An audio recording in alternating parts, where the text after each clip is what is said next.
Hereby call to order the Roseville City Council meeting for Monday, June 15th, 2026.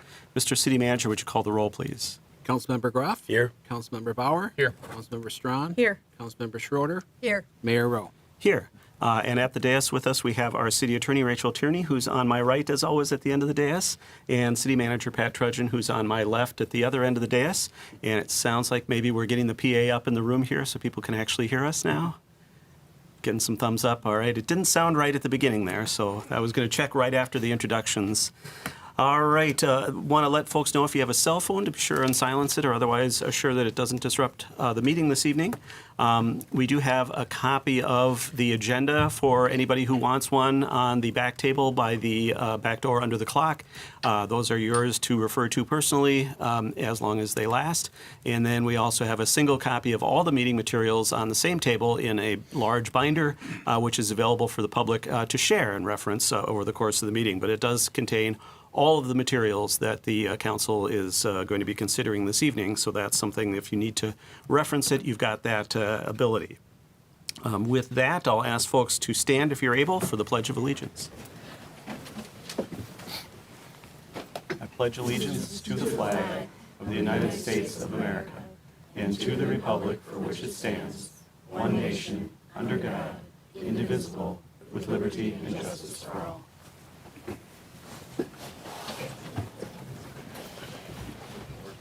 All right, our first order of business on the agenda is to consider approving the agenda, and I'll check, as always, with Mr. Trudgeon from a staff perspective. Are there any changes to tonight's agenda? Yes, Mr. Mayor, we have one change, deletion of an agenda item, 7C, which is the consider request for performance abatement for unresolved violations at 2001 Asbury Street. It was a vehicle. That vehicle has been since removed, so there's no code violation, and therefore it can be removed from the agenda totally. All right. Are there any changes council members would like to make the agenda or items to remove from the consent agenda for separate consideration? I'd like to suggest change of hearing 7E prior to 7D. I noticed in the packet that there was some comments about the Finance Commission had regarding licensed Passport Dance Center along with the maintenance facility. All right. So nice to hear that prior to the subsequent discussion. All right, so kind of swap D and E around? Yes. All right. Is there any objection to that? Not hearing any objection, that can be our motion, presuming the rest of the agenda proceeds otherwise. We will check with members of the audience. We do have a couple of items, 3 items under our consent agenda. We have approval of our payments, purchases over $10,000, and then Clean Water Fund grant agreement with Met Council. If anyone is here for one of those items and would like to speak to it or ask a question, this would be the time to let us know, and we'll move that item forward in the meeting so you don't have to wait to the very end. Is there anyone here for our approval of payments, purchases in excess of $10,000, or the Clean Water Fund grant agreement? Does not appear to be the case. Therefore, a motion to approve the agenda with the 2 changes, the elimination of item 7C and swapping around of items 7D and E in the order of business. Is there a motion? So moved. Second. It's been moved by Councilmember Bauer, seconded by Councilmember Groff to approve the agenda as amended in those ways. Discussion on the motion? Hearing none, all those in favor signify by saying aye. Aye. Aye opposed. That passes unanimously. We have our agenda this evening. Next on our agenda is our first opportunity for public comment. We will have opportunities for members of the public to speak to agenda items as they come up on our agenda this evening, but we do also want to provide at the start of each meeting an opportunity for members of the public to speak to items that aren't on this evening's agenda, but may either be related to city business or of interest to people in the community. So is there anyone here this evening who would like to speak under the general public comment portion of our agenda this evening? It does not appear to be the case. With that, then, we can move to our first items of business, which is under the category recognitions and donations. Our first item in that category is a proclamation related to Parks and Recreation Month. I will read the proclamation, and then a motion to approve would be in order. The proclamation reads as follows. Whereas Parks and Recreation programs are an essential part of the Roseville community, and whereas Parks and Recreation are vitally important to establishing and maintaining the quality of life in Roseville, ensuring the health of all citizens, and contributing to the economic and environmental well-being of Roseville and the larger community, and whereas our Parks and Recreation programs build healthy, equitable, and active communities that aid in the prevention of chronic disease, promote social bonds by uniting neighbors, and also improve and ensure the physical, mental, and emotional health of all citizens. And whereas Parks and Recreation contribute to making Roseville an equitable community by offering diverse programs and services that are appealing and accessible to all of Roseville, educating community members about diverse cultures, and providing a gathering spot where neighbors can come together, interact, and build bonds. And whereas our Parks and Recreation programs increase Roseville's economic prosperity through increased property values, increased tourism, the attraction and retention of residents and businesses, and crime reduction. And whereas our parks and natural recreation areas improve water quality, protect groundwater, prevent flooding, improve the quality of the air we breathe, provide vegetative buffers to development, and produce habitat for wildlife.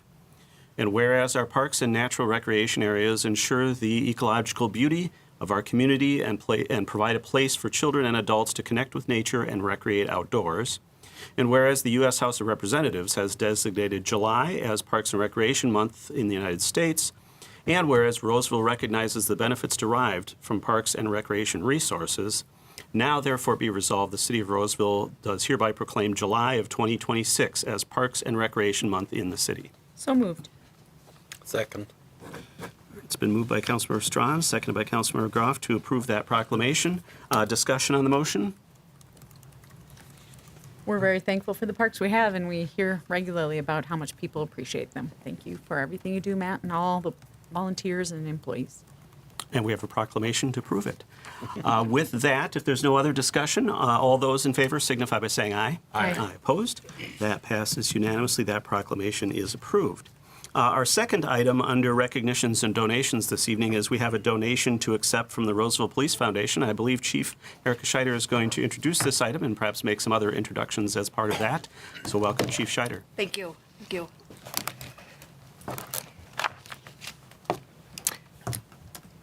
I'm super excited to be here tonight. This has been 2 years in the making, so it's great to see this going over the finish line. We're here tonight to ask the council to accept a very generous donation from our police foundation. It's a rescue vehicle that can be used to rescue victims or officers or first responders from a scene, and will be something that we'll be able to use for a lot of years to come. Before I talk about the van quickly, I just want to take a moment to recognize the foundation and the people who made this possible. Our foundation was started about 13 years ago, and it was really about advancing public safety in our community and helping to provide additional resources when maybe we didn't have them in the budget, or they were unexpectedly coming up, like a placement of a K-9 that perhaps we hadn't budgeted or expected. So they have, over the years, funded so many different things, from our K-9s, human trafficking initiatives, bait car initiatives, a lot of different technology things that we've been able to pilot and then eventually get into our budget. And especially in the last couple of years, they've done a lot around officer wellness. We did both getting our mental health professional on board and also preventative heart screening for all of our police officers. They've also done a lot kind of behind the scenes to advocate for changes at the legislature around hotel licensing, and also with most recently some of the massage businesses that we're struggling with. And I just want to recognize there's 3 individuals that have been with us since the very beginning. Jim Falconbridge, who's the president of KFI Engineers, and he wasn't able to be here tonight. We've got Mike Bilski, the president of North American Banking Company, and Julie Wern, who I'm sure many of you still remember. But they really came together 13 years ago and made this possible. And at the time, we started with nothing, and were able to fund some smaller items. But this by far was one of the heaviest lifts, and really has been 2 years in the making. The need for this vehicle really traces back to April 5th, 2022. It was a really difficult day for our department when one of our officers was critically injured responding to a call. And after that call, we did a lot of extensive after-action review to see what went well, what we needed, how we could have done better. And what a lot of people don't realize is when Officer Duxbury was struck, it wasn't safe for the ambulance to come in. And so his partners had to evacuate him about a quarter of a mile.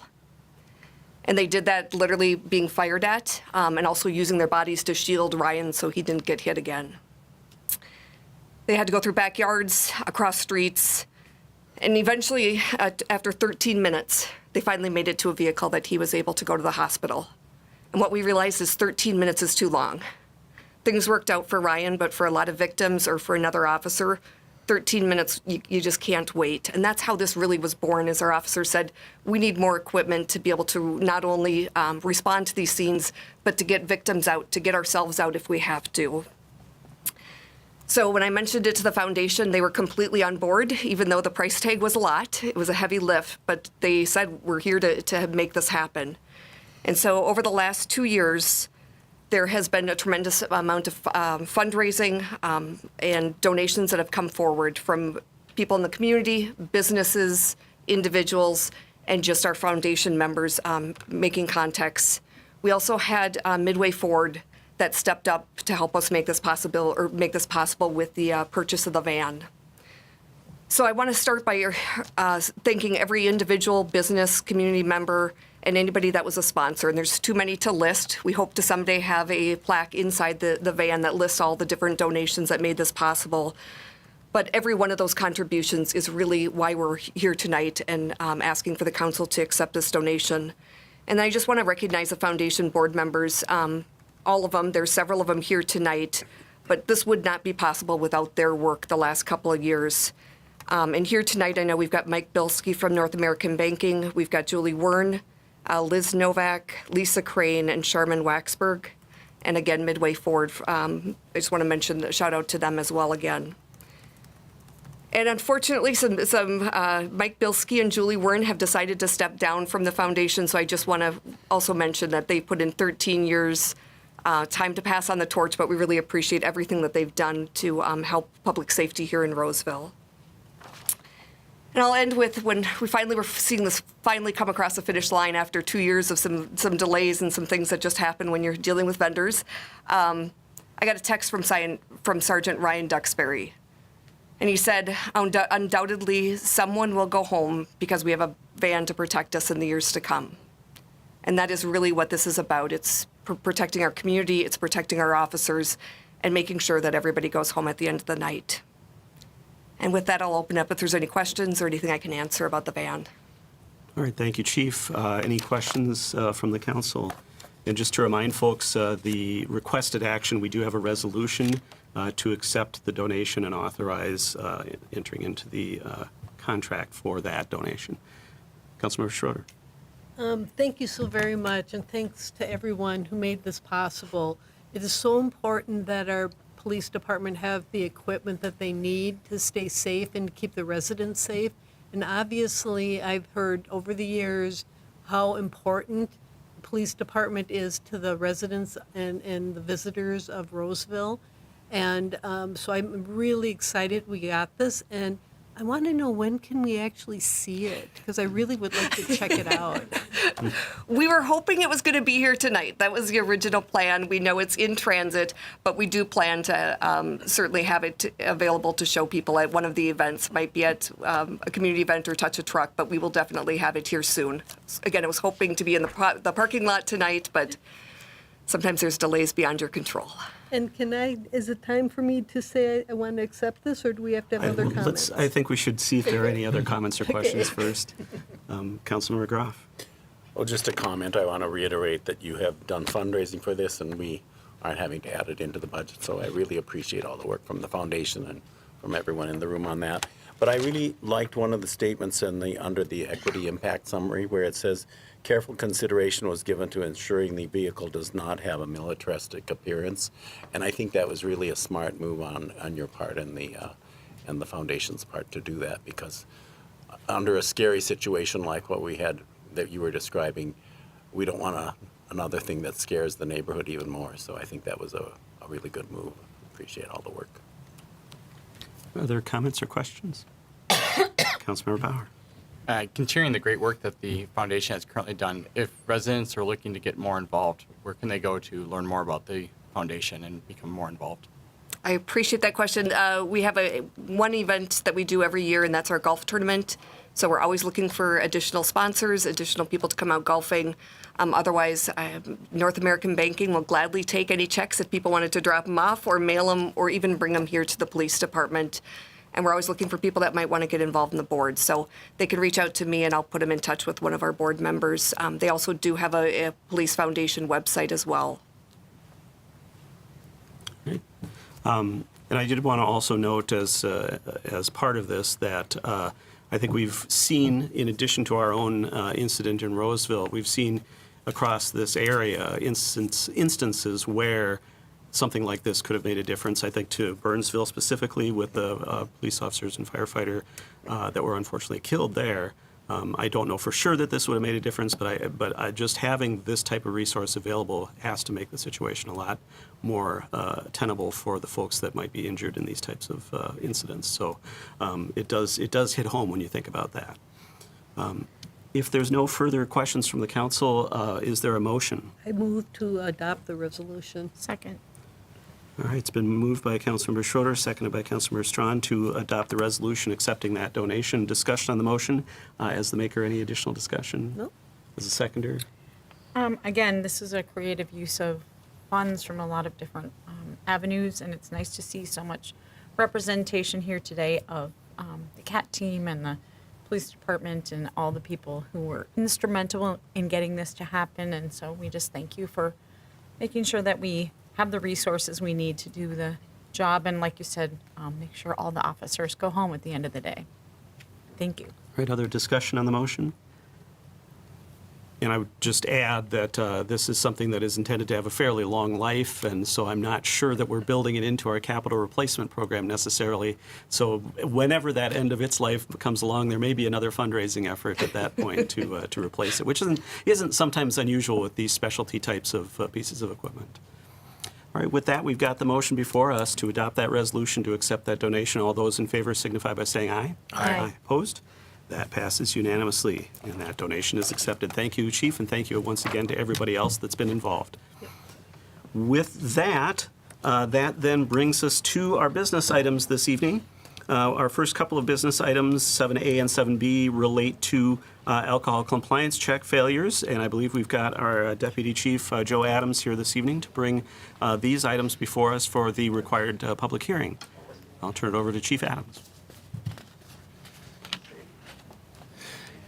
Good evening, Mayor, members of the council. Each year, the Roseville. Look at that.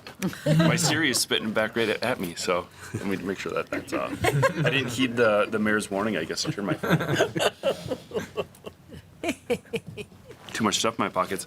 But each year, the Roseville Police Department conducts 2 alcohol compliance checks of alcohol sale license holders. This year, the first round of checks were completed in May, with a total of 2 failures. For 2026, all businesses with the city liquor license were provided a letter advising them that the city would be conducting alcohol compliance checks. Due to the total number of failures, I'll provide a brief summary of each incident, followed by staff recommendations. The first on the agenda is going to be for the Shinhwa Korean Steakhouse. Our compliance checker went to the Shinhwa Korean Steakhouse located at 2181 Snelling Avenue to conduct a compliance check. While there, the checker ordered a beer. An employee then checked their identification and sold the alcohol to our checker. The employee was issued an administrative citation, which has since been paid. Management has since also provided appropriate training documentation. This is Shinhwa's second violation in 36 months, with the first occurring in March of 2025. It's staff's recommendation for the council to issue and administer the presumptive penalty pursuant to city code for on-sale license holders for a second violation, which is a mandatory minimum penalty of $2,000 and a 5-day liquor license suspension. Thank you, Chief. Are there questions from the council on this case? Doesn't appear to be the case. Is there a representative from Shinhwa here this evening who wishes to speak as to this proposed penalty? Also does not appear to be the case. Is there anyone from the public who wishes to speak to this particular case and the recommended action as a result of the compliance failure? Also does not appear to be the case. With that, then, we have the request before us, which is to approve and authorize the where am I looking here? Sorry. The recommended presumptive penalty for the second violation of a license holder within 36 months, which is, as was noted, the 5-day suspension and the $2,000 fine. So moved. Second. All right, it's been moved by Councilmember Strawn, seconded by Councilmember Bauer to authorize that presumptive penalty. Discussion on the motion. Councilmember Strawn? Nothing further. All right, Councilmember Bauer? Anything further? All right, any other discussion on the motion? Hearing none, all those in favor signify by saying aye. Aye. Opposed? That passes unanimously, and that administrative penalty is authorized. And then our second case is in relation to Buffalo Wild Wings. I'll turn it back over to Chief Adams. Thank you, Mayor. Our compliance checker went to Buffalo Wild Wings, located at 1777 County Road B2, to conduct a compliance check. While there, the checker ordered an alcoholic beverage. The employee did not check for identification and proceeded to serve the alcohol to our checker. The server was issued an administrative citation, which was paid today. Management later provided the necessary training documentation to PD staff. This is Buffalo Wild Wings' first violation in 36 months. The presumptive penalty pursuant to city code for on-sale license holders for a first violation is a mandatory minimum penalty of $2,000 and a 1-day liquor license suspension. And I do believe there's a representative here today from Buffalo Wild Wings. All right, thank you. Questions from the council on this case? All right, and a representative from Buffalo Wild Wings, if you'd like to, feel free to come on up and introduce yourself and make your statement or any questions you might have in relation to this. My name's Chris Anderson. I'm the general manager of the Buffalo Wild Wings here in Roseville. And unfortunately, I was present the day that it happened. It was a 20-year employee, but the employee was terminated on the spot. We take alcohol compliance very seriously. We want to be a good civic member of the community. All of our front of the house staff, anyone that interacts with guests, whatever age they are, gets mandatory liquor training, and they have to pass the test. Plus, every time we do an update, which is every couple months, they get a refresher, and then annually they take the whole course again. So we provided with the documentation, everyone that works in our place has been through the training. Unfortunately, for the employee that made the mistake, she had been through the training multiple times as a 20-year employee, but she had been through the training 2 months prior, so it was sad. But it's a violation, and we have a zero tolerance, and I understand. But I do want to apologize. First time I've ever not passed a compliance check. Well, thank you for being here and stating that to the council and the public. We appreciate that and understand your concern as a member of the community and a server with a license, so that it is appreciated when you're here to speak to your violations. So thank you for being here for that. Are there questions from the council for the owner or the manager? Councilmember Also, thank you for explaining your program for compliance training, because that is the key here, and you've done, in my opinion, everything you could as an employer. I worry sometimes that the servers don't have enough training, but yours is certainly beyond what's required, so I appreciate that explanation. We require the alcohol compliance training and the food safety compliance before they ever start their training. So they don't get to be on the floor with the public until they pass those. But clearly, it doesn't work every time because I'm sitting here. All right. Well, thank you again for being here. Yep. All right, and I'll check if there's anyone from the public who wishes to speak to this particular violation. Yeah, you're fine. Thank you. Doesn't appear to be the case. With that, we have the request before us to issue the presumptive penalty, which once again for a first violation within a 36-month period is the $2,000 fine and the 1-day suspension. So moved. Second. All right, it's been moved by Councilmember Strawn, seconded by Councilmember Bauer to authorize that presumptive penalty as outlined. Discussion on the motion. Councilmember I just want to Strawn. thank Mr. Anderson for taking the time. Obviously, you have a fairly good program. We haven't seen you here before, and as much as I'm sure you're lovely, we don't want to see you again. So thank you again for your diligence, and we appreciate that. We appreciate when we when the message is heard, because we really want to make sure that these are very few and far between, if any. Thank you. Right, as the seconder, Councilmember Bauer. Nothing more to add. Right, other discussion? Right, and I would just note that, that it is certainly better from our perspective that after this round of checks, we only had two violations. We have had, unfortunately, higher numbers in past rounds, and so hopefully that is a sign of the diligence that's going on in the license holders out there. And I've mentioned this before, but I think as long as we have the human element in there, there's always going to be the potential for issues.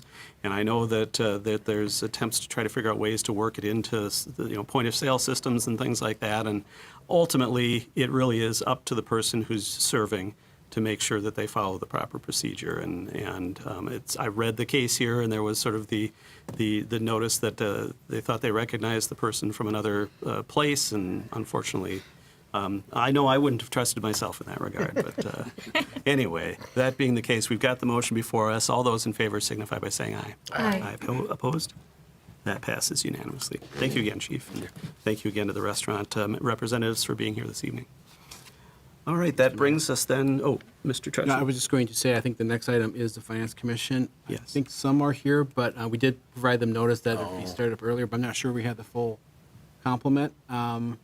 Would it be possible maybe we can take one of the later items on the agenda? Yeah, I'm wondering if maybe the popular annual financial report. It is on a financial theme, so we'll see if our finance director is prepared to jump forward and present the popular financial report. Do we need to make a motion to approve that change? No, I think we're adjusting on the fly. Unless there was any objection from a council member to that change. Well, we'll welcome once again our finance director, Sam Margarano, here, who is going to present for our first time in Roseville the popular annual financial report, and I'll turn it over to Mr. Margarano.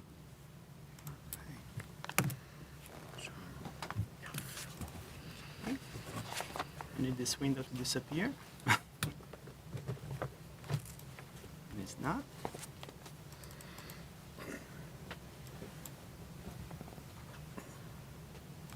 There we go. All right. Good evening, Mr. Mayor, member of the council. Thank you for having me this evening. Indeed, this is the first edition of the popular annual financial report for the city of Roseville. Like I mentioned in my staff report, only a handful of cities in Minnesota present the popular annual financial report, actually only 12. And the city of Roseville will become the 13th city who is able to present this report for the public. This report is intended to be sent to the Government Finance Officers Association for an award, just like we do with the annual report.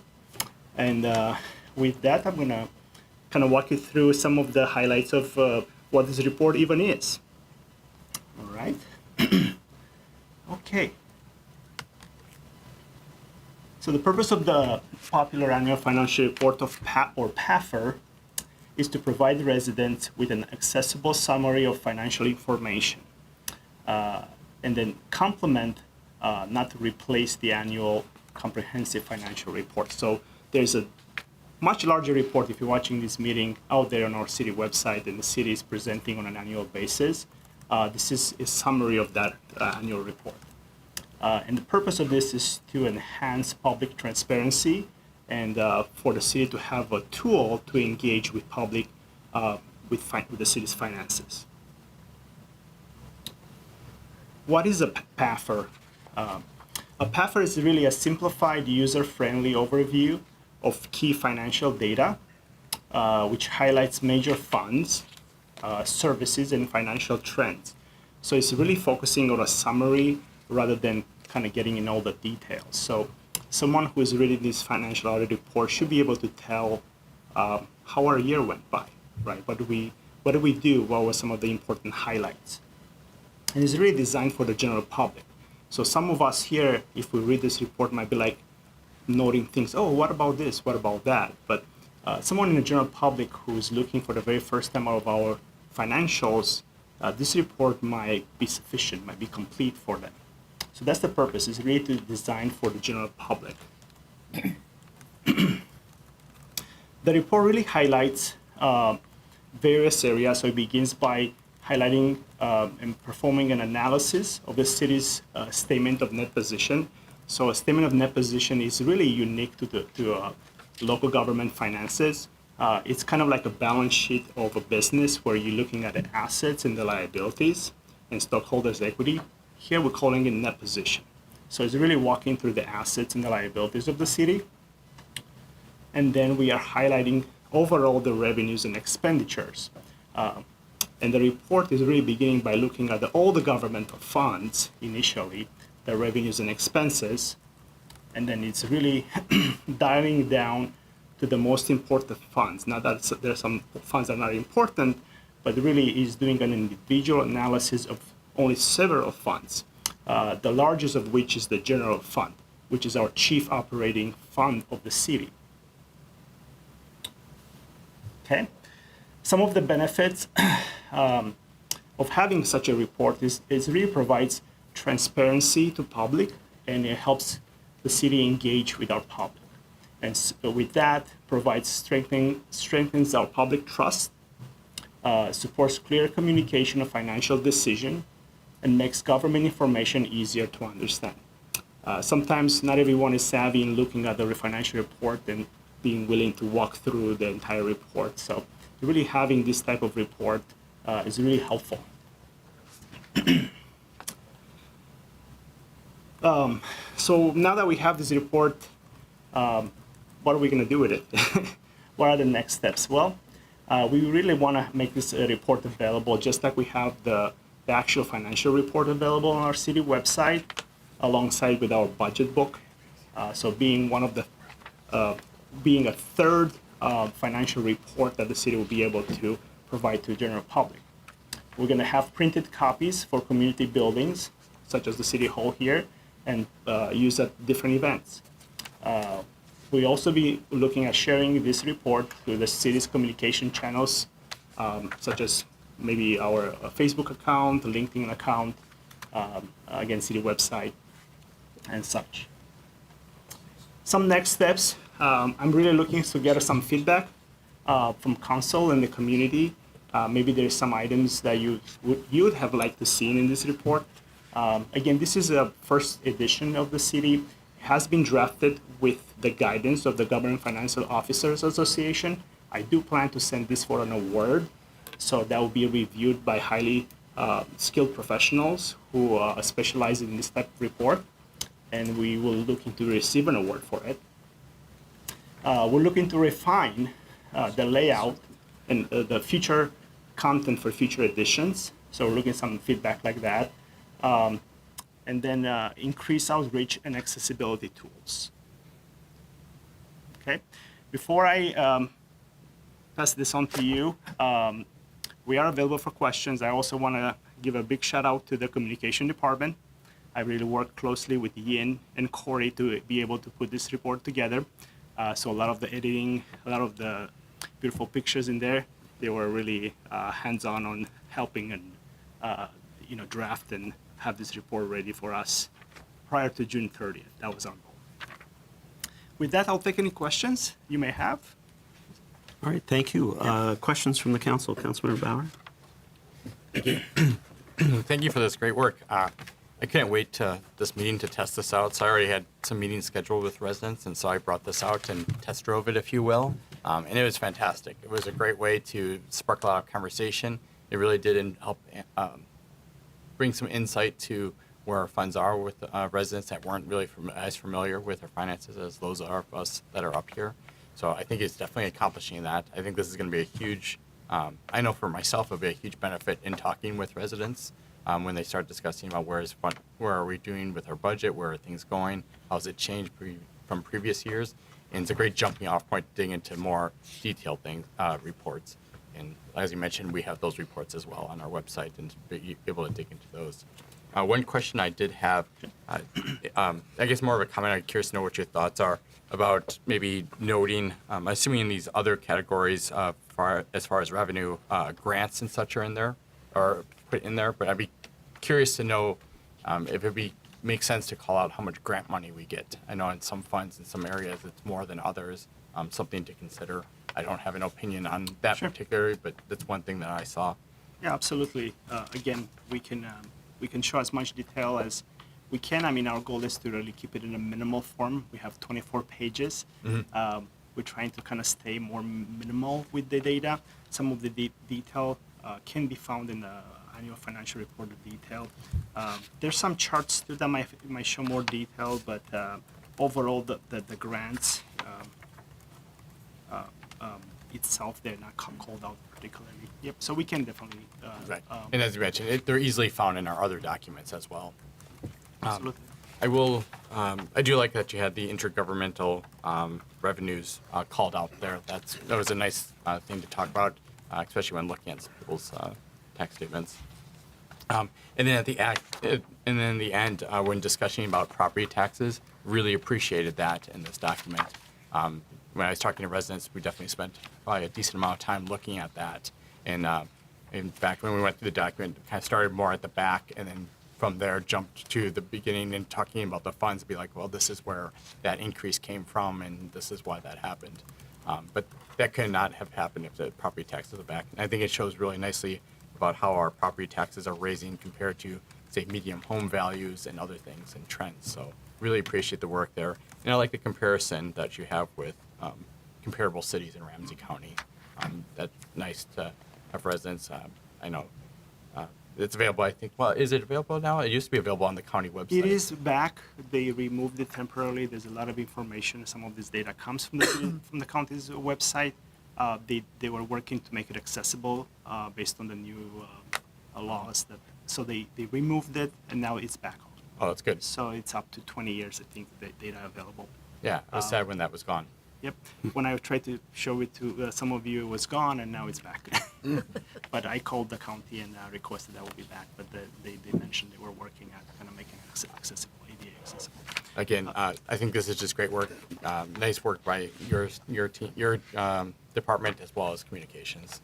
This is going to be really beneficial. Yeah, thank you. I appreciate that. Yeah, some of the tables at the back, actually, I'm introducing this for the first time. This is my second city that I'm doing one of these reports in. When I was a part of the Finance Commission meeting, we had some discussions with the previous chair that they were looking to really have more of this type of information in our annual financial report. And I was mentioning that I think this will be a better place for this type of information when residents can actually have more of a summary. So this is a promise also to the finance commissioners that I told them I will have a place for this type of data that shows historical trends, how we compare with other cities. But again, thank you. I appreciate that, Matt. All right, Councilmember Schroeder, and then Yes, well, obviously, I like it, because this is, stuff that I like. And the history, I think, was really important that you show multiple years, especially in these back ones where you go 5 years. I think it's easy for people to see that then where we've been and where we are today. And, and I echo, what Councilmember Bauer said about the city, the comparative cities, and all these different pieces in here. So yes, really, really nice work. And a couple questions. So how are you going to get feedback from residents on this? Sure. Maybe some of you, like when if you hear anything, please feel free to share that information with me.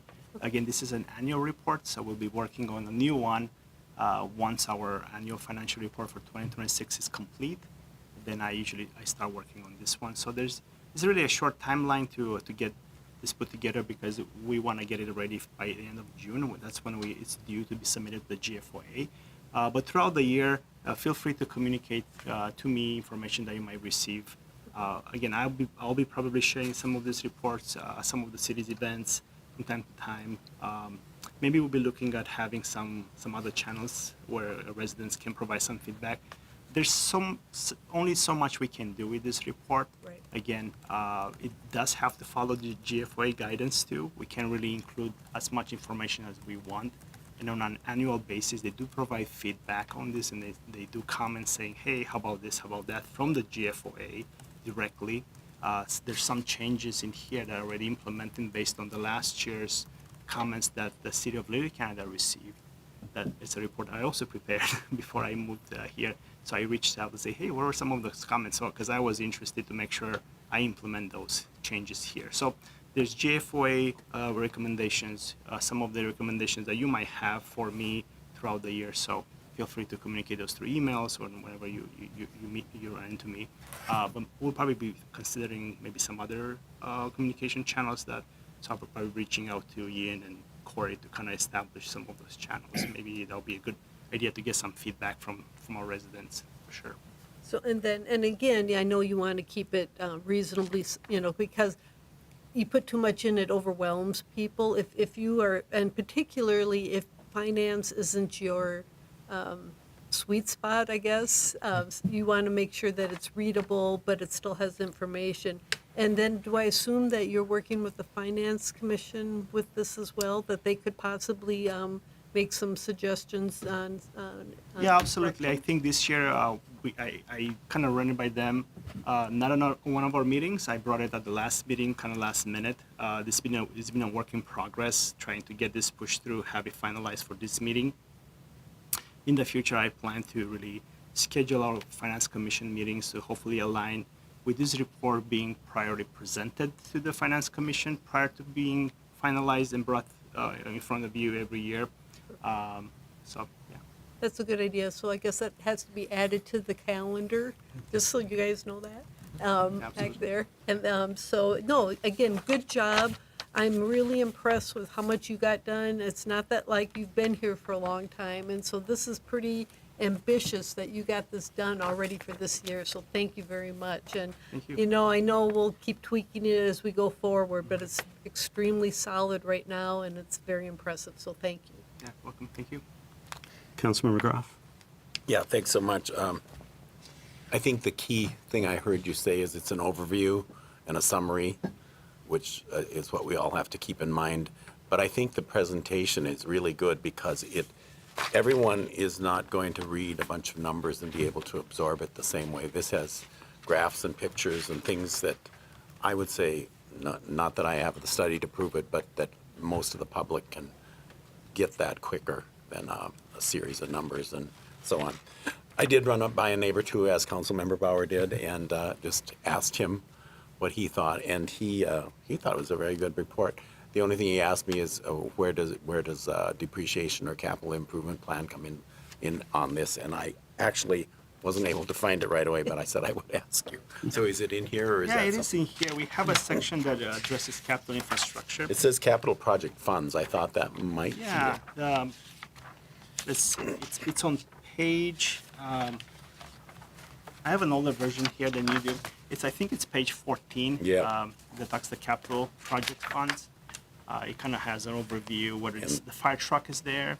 And I think he was wondering about replacement, what the number of years, and I said, well, my memories, we vary that a little bit according to how long we can keep like a police car. Sometimes we can extend it a year or something, and we have Yeah. we have a certain number of years. Yeah, we use. don't have that information in here as far as that's our capital improvement plan. Yeah. We do have a 20-year capital improvement plan. We do have a report actually that's new as well that I'm working on with the city manager here. We did adopt a platform called Planet for the fiscal year 2027 to 2046. That platform captures all our capital infrastructure, and then it's going to be able to be publicized on the Good. city's website. So when that information is available, we're definitely going to be communicating it with the public. But right now in this report, the capital section is meant to kind of highlight some of those projects in 2025. This report is really focusing on 2025 Yep. and some prior year data in comparison in some cases. But for capital projects, it is really highlighting the levy, which is in that paragraph opening where it shows the levy amount and the percentage of total levy, and also kind of highlighting some of the big purchases and some of the bigger projects. Now, when you look at the enterprise funds, there is a section there that shows depreciation, because those enterprise fund depreciation impacts those funds a little bit different than it impacts the governmental funds. So you're going to be finding some depreciation information in the enterprise funds, which highlights the need for replacing those type of assets, right? Yeah. And those impact directly our utility rates. But for overall general capital improvement plan, we're doing a 20-year. They'll be publicized at some point when it's finalized this year before the year end, right? So we're really looking to have that report done by December 31st with the financial statements. Thank you very much, and it's a great report. Yeah. It's just the feedback I had, so Yeah, thanks. absolutely. Great. Councilmember Strawn. I'll just add that it's very readable. I love that it's personal. I think that Chief Brosnahan appears to be running for something. It's a really great photo of him with, but I think in action, it just makes it very personal, and I think people will feel that it's really approachable, and I thank you for that, because most of our documents have been, and the mayor's tried really hard to put some great pie charts and stuff on there, and he's really good at it. Not to take him down, but this is a beautiful representation, and I think it gives a nice snapshot for people. And you know, anyone who's a finance person, if they have additional comments, you know, I would take that more than mine. But I do feel that in my limited financial experience, that it is a really nice snapshot and helps people understand where we sit in relation. It really encompasses a lot of questions we've had in prior years about budgets. How do we sit in relation to other in other cities and things like that? I think it kind of takes all the questions that were left unknown and finds an answer for them in a readable format. So thank you. Thank you. All right. And I was just, in listening to a couple of the earlier comments, one of the thoughts I had was, especially for like the grant funding, maybe there's a way to sort of capture that, but also make it accessible to people to see how much of our revenue comes sort of from Roseville sources, property taxes, fees and those sorts of things, and sort of non-Roseville sources like intergovernmental funds, grants, and those sorts of things. That might be a way to capture that, and I'm not going to get into all the details as to how that might work, but that was just a thought I had as to how to organize that a little bit. And then the other thing was, in terms of the property tax impacts at the end, where it's got the several years trend, I think it may be interesting if we can figure out a way where, especially if there are particular years where we have a notable impact to the levy because of a particular decision we made on spending, that could somehow be captured as a quick reference for some of those years, especially if we see sort of 1 year, a notable increase from 1 year to the next. I think people might appreciate understanding some of the context of where that comes from. So that was, and obviously not trying to add more pages, but maybe just ways to integrate information. And then also thinking about some of the comments about, if people want to dig in more, it might make sense throughout the document to have little things where you can say, want to know more about this topic. Nice. You can go to this, either scan a QR code or whatever it might be. Because that way you're able to, if somebody's on a page and they wonder more about a particular piece, all they got to do is scan the QR code or whatever we might put in there as a way to do that, and then they can get to our, 20-year capital improvement plan, and they can see, you budget for a fire engine every 20 years because there's the spike every 20 years, that kind of thing. So that can be helpful, I think, to some of those questions. So no, I think it's a fantastic, document. I think. What it's akin to for me is, like for instance, for nonprofits or other organizations, they do sort of annual reports for the public, especially for the people that may want to donate to them or to use their services. And so this reminds me of that to a certain degree, and it's an accessible document, so I do appreciate that. Yeah, to address the grants, since it was brought twice, those both are great recommendations. I'll try to implement those. Just for the people who are listening here, that category of grants is implemented in the intergovernmental as well here, revenues. So if you look at the governmental revenues and expenses, I printed myself an older version just to be. I had this printed and I was thinking it's the newest one, but it's you have those blue charts. It does have a 3-year comparison of revenues. So it starts property taxes, tax increment, and then intergovernmental. So that's usually where you will find our grants. For example, the SAFER grant for police. Mm-hmm. Those type of grants are captured in that section there. Just FYI. Okay. but we can break down, we can look at options to break down those revenues even more. But in the general fund too, that those will be part of the general fund. It's also on the next page where you see the little circle, the 9% in the governmental. Those include most of our grants. Yep. And I can mention that. Yep, absolutely. All right.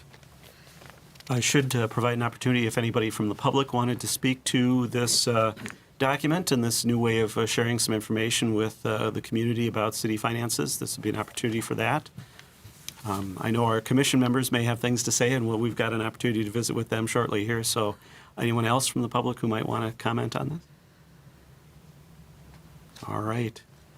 Well, I don't think we have a specific action this evening other than providing some feedback and looking forward to this going to its next process of getting out into the public and getting that feedback as well as looking at the next one. Absolutely. Thank All you right. very much. Thank you very much. Thank you.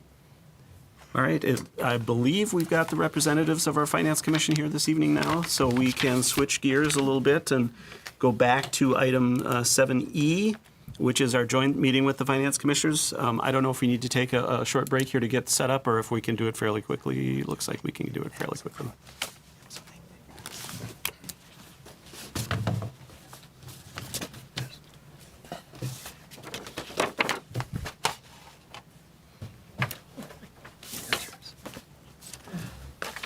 Well, hello, we're Finance Commission. We're very happy to be here and have our annual get-together with you. We've had a fair amount of turnover in the last year. This is my second year on the commission and first year as chair, and we have three new members, so a lot of turnover, but there seems to be a lot of enthusiasm for it. So we're going to start. Sadiq is going to discuss what we've done over the last 12 months. And I think you have something in your packet down there. Yeah, hi. My name is Sadiq Dahir, and it's good to be here for the annual get-together, as you said, without the barbecue, I guess. So over the last year, as you guys have in the package, and I'll just kind of highlight a few of them, and then we can go from there, are like the capital improvement plans. So we had those in number 1 and number 2 in various months, and also the discussion relied on should inflation be included, debt issuance, and all that stuff, like to factor into those.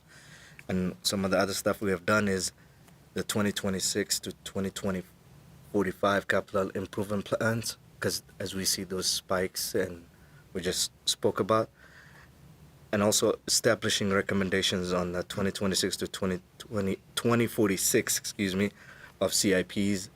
We also had that done back in September. And then we also updated on the 2026 budget and tax levy. And we had our final review of the 2026 budget and levy back actually on January 2026. And then the investment portfolio, the 2025, and performance, we just did that in March, as we know how the market is going on and everything else. And then finally, or second to last, we had the excess cash reserve funds for 2025. And as we transfer funds or look at those numbers, and especially this package is great, I'll say that again. And then we also had like the audit reports reviewed just recently for the 2025 that was issued. So yeah. Okay. Yeah. Well, I've got a number of comments and observations to make. So I'll start that now. First of all, I'd like to commend the Finance Department for speedily issuing the ACFR, the Annual Comprehensive Financial Report, which they've done speedily, regularly. And it, as I said last year, it comes out a lot faster than most do. I think that shows that they're very well organized, and it's helpful to have the financials earlier. There are municipalities that can't get it out in a year, and so we can get it out in like 3.5 months. They also awarded the GFOA Certificate of Achievement for Excellence, Financial Reporting, and the Certificate of Achievement for Distinguished Budget Presentation. So I think that tells you that seem to be operating very well, I would say. Overall, I would say Roseville's in generally good financial condition. We are rated the highest bond rating of AAA. One of the factors is that our long-term liabilities are low. Now, there are basically three long-term types of long-term liabilities. There's the bonded debt, and that's really very low. It's likely to increase somewhat, but still on the low side. Next one that's a liability is unfunded pension liabilities. That's completely run by the state, so you have no control over that. But the unfunded liability at the state at this time is fairly low. It's not as good as like Wisconsin or something, but it's very moderate and not a problem. And the third thing that bothers some municipalities is the other post-employment benefits known as OPEB. That tends to be medical insurance for retirees, and we have very, very low. So all of our liabilities are low or quite low, which is really helps strength a lot. Next, unrestricted fund balances. Those were just adequate. Our year-end general fund balance was just over 35%, as you probably know, which is the minimum recommended by the state. And in order to get to that level, we completely deleted the cash reserve fund to get to that 35% level. If we're going to keep the 35% level in subsequent years, like including this December, expenses have gone up. That cash balance has to rise just to keep it at 35%. And I know the auditor discussed that with you when she was here. So we're going to need to actually run at a surplus in order to keep at the 35% level, or the money has to come from somewhere. I think it's especially important to have the fund balance where it's supposed to be here in the next year or two, because we'll be meeting with the rating agencies for the bond issuance. So it's more important than ever to do that.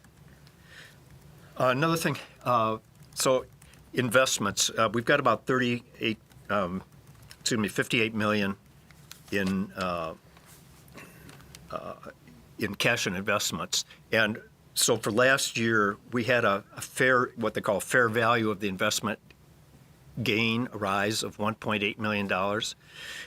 And what that was, a number of years ago, we had a bond portfolio, went out to as long as 10 years. And in 2022, interest rates shot up. And when that happens, longer term maturity bonds go down in value. And that's what happened. We took a big accounting loss. It wasn't a realized loss because we're not selling them, but it flows through the accounting as a loss. Now, as those bonds get closer to maturity, it got marked down to below 100 cents on the dollar. Every year, it automatically climbs up because it's going to, when it matures, it's going to be at 100 cents on the dollar. And so that's just sort of the natural increase of it. And almost certainly that's why we had the $1.8 million that counted as basically increase in our net worth. Next item, number of employees. Looking over a bunch of years, you see, over the last decade, the number of employees has been quite stable, except for police. And the primary driver of our increasing expenditures has been in public safety. And I'm going to do a couple public safety numbers, and I'll just tell you, I know that we had this part where some of the police officers are now, it's showing in our financials, but it's being basically offset by the retailers who are covering that. So I'm excluding that because there's no net effect on us.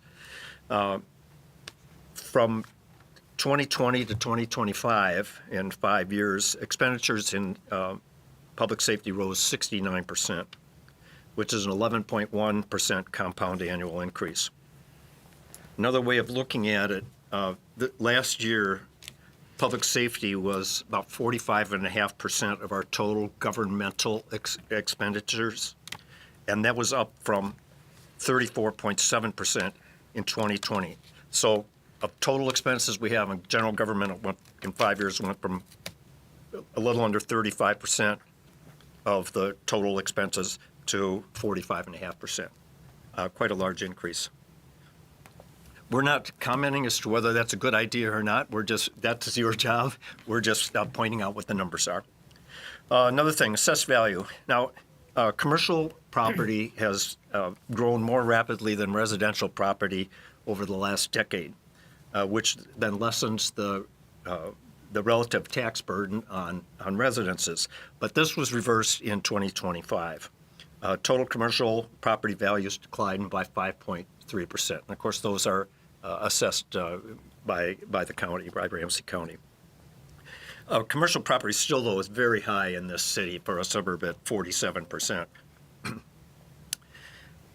Our tax rate, in 2026, our tax rate is about 42.5. That's 13% above the median for the Ramsey County suburbs. The summary report that Sam showed you spelled that out well. So the median, half the suburb, half the cities below, half the cities above, was a tax rate of 37.6, and we're basically 42.5. So about 13% above. So we're not an outlier by any means. There's several suburbs higher than that, but we are higher than average. Tax collections have declined slightly in recent years. It's primarily due to assessed value challenges. The collection rate is still acceptable. It's likely to remain below 100%, though, for a while, which we should consider when we're looking at budgeting.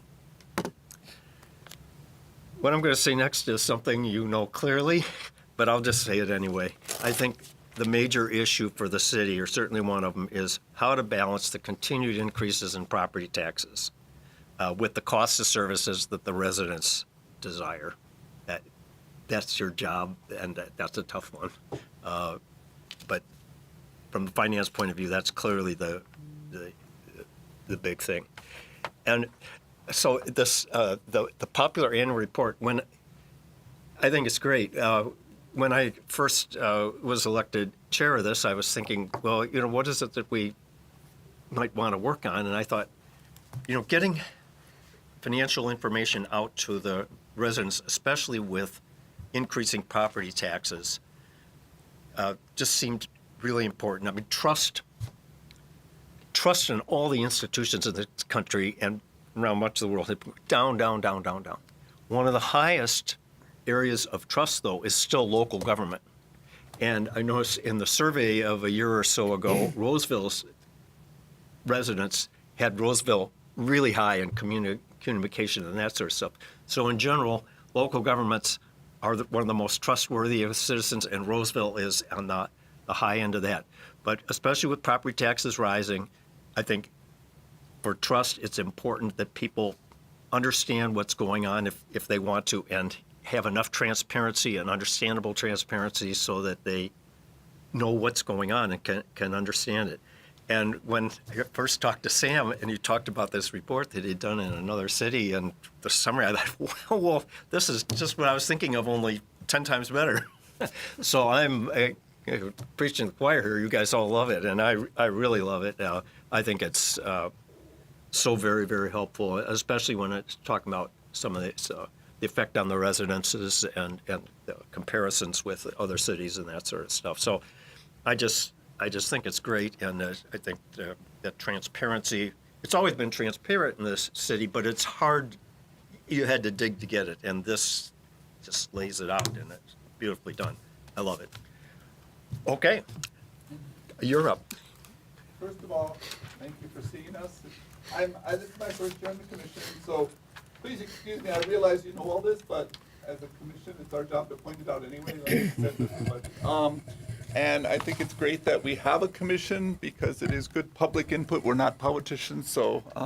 And I want to thank Sam and his group because they're very helpful and they answer questions and they've worked very well with the commission to kind of help us figure out what we're doing. So I have just a couple comments. I'm not going to quite as much as him, but the first one is the police contracted services. I think that's a good idea, and I do realize that there's a sheet on the website which lists the rules of the contracts and how it works. But we have police officers in stores. I think it would be a good idea to be a little more transparent and list where they are, because we're using employees from the city as security basically, And I think it would be nice to have a list of which places have it so that people know that our police officers, because security guards look an awful lot like police officers to some people. And if they want to go look, I did look on the website. I read the thing. It's a very good document about how it works, but it doesn't really explain where it's working. And I don't know if it's feasible. It's my job to point things out. It's up to you guys to decide whether that's something that should happen. But it seems to me it would be a transparent thing to have a list of where the officers are. They've got to have contracts, so it wouldn't be too much to add a name to the list when they do that. The next point is the license center. We commend the rebuilding of the license center.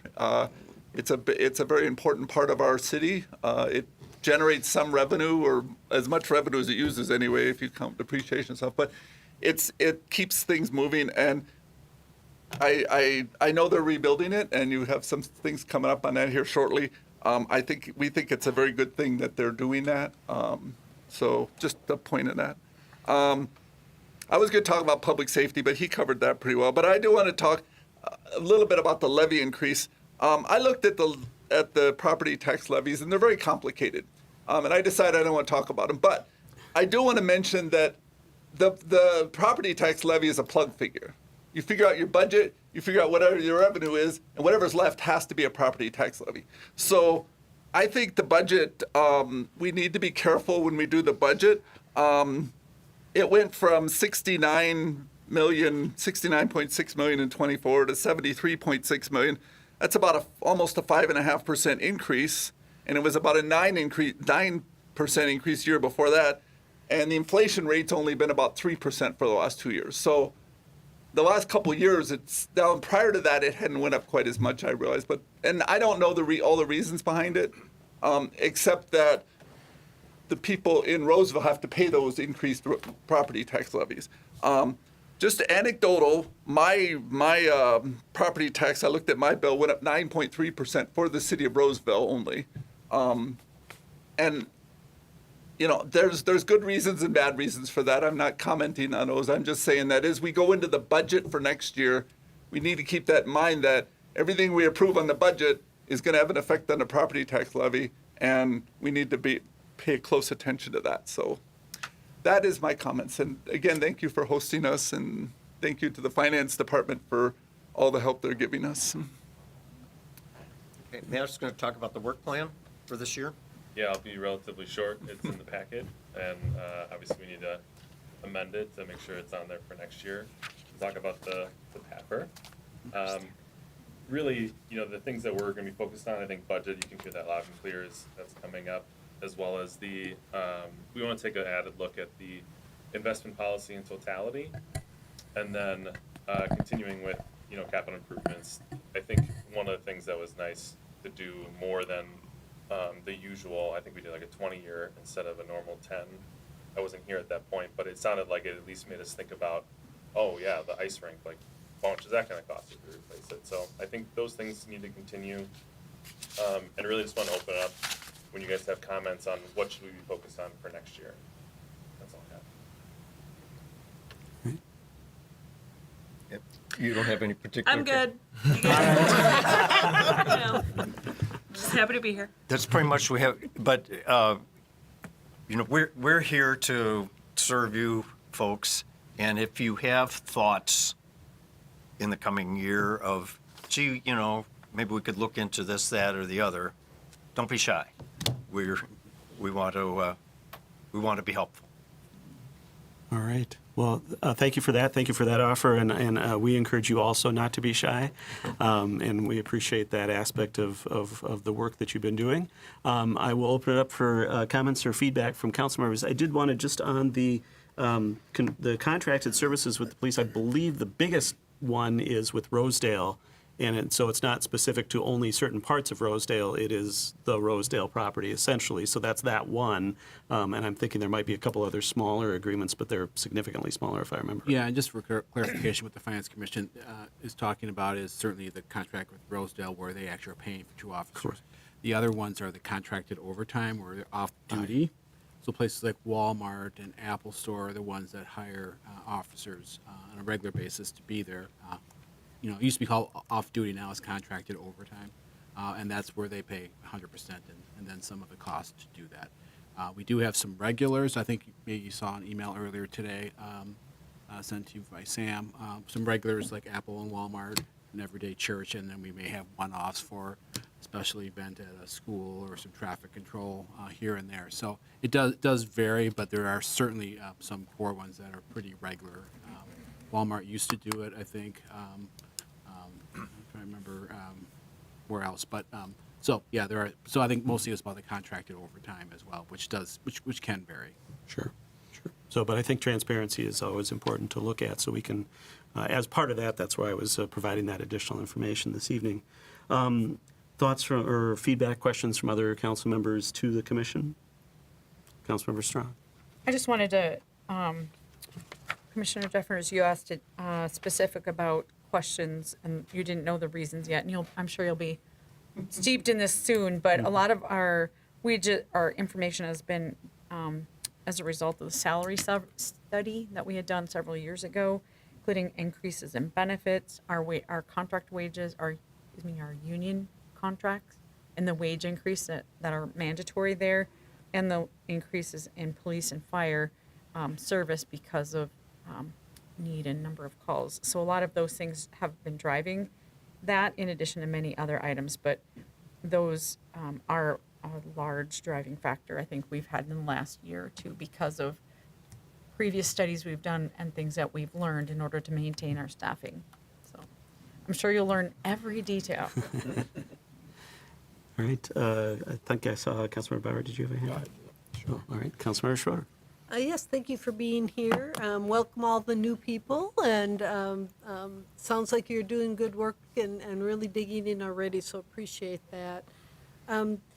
Yeah, I thank you for talking about the property tax increase watch. That is something that I know I bring up every year, that's something I hear a lot from residents, and you're right about balancing the increases versus services, and you know, that's kind of where that communication needs to be, where, well, if we want this service, this is, you know, how much more. And I think things like we've just increased the number of public safety, as you know.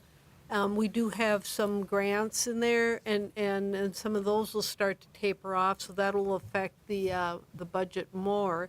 And that's, I was going to say, thinking about what to look at, it may, you know, when you're looking at the budget, it might be interesting to look at more than just the current year or the next year, maybe look at a little further out, because when you look at, say, when these grants are rolling off, how is that going to affect things going forward?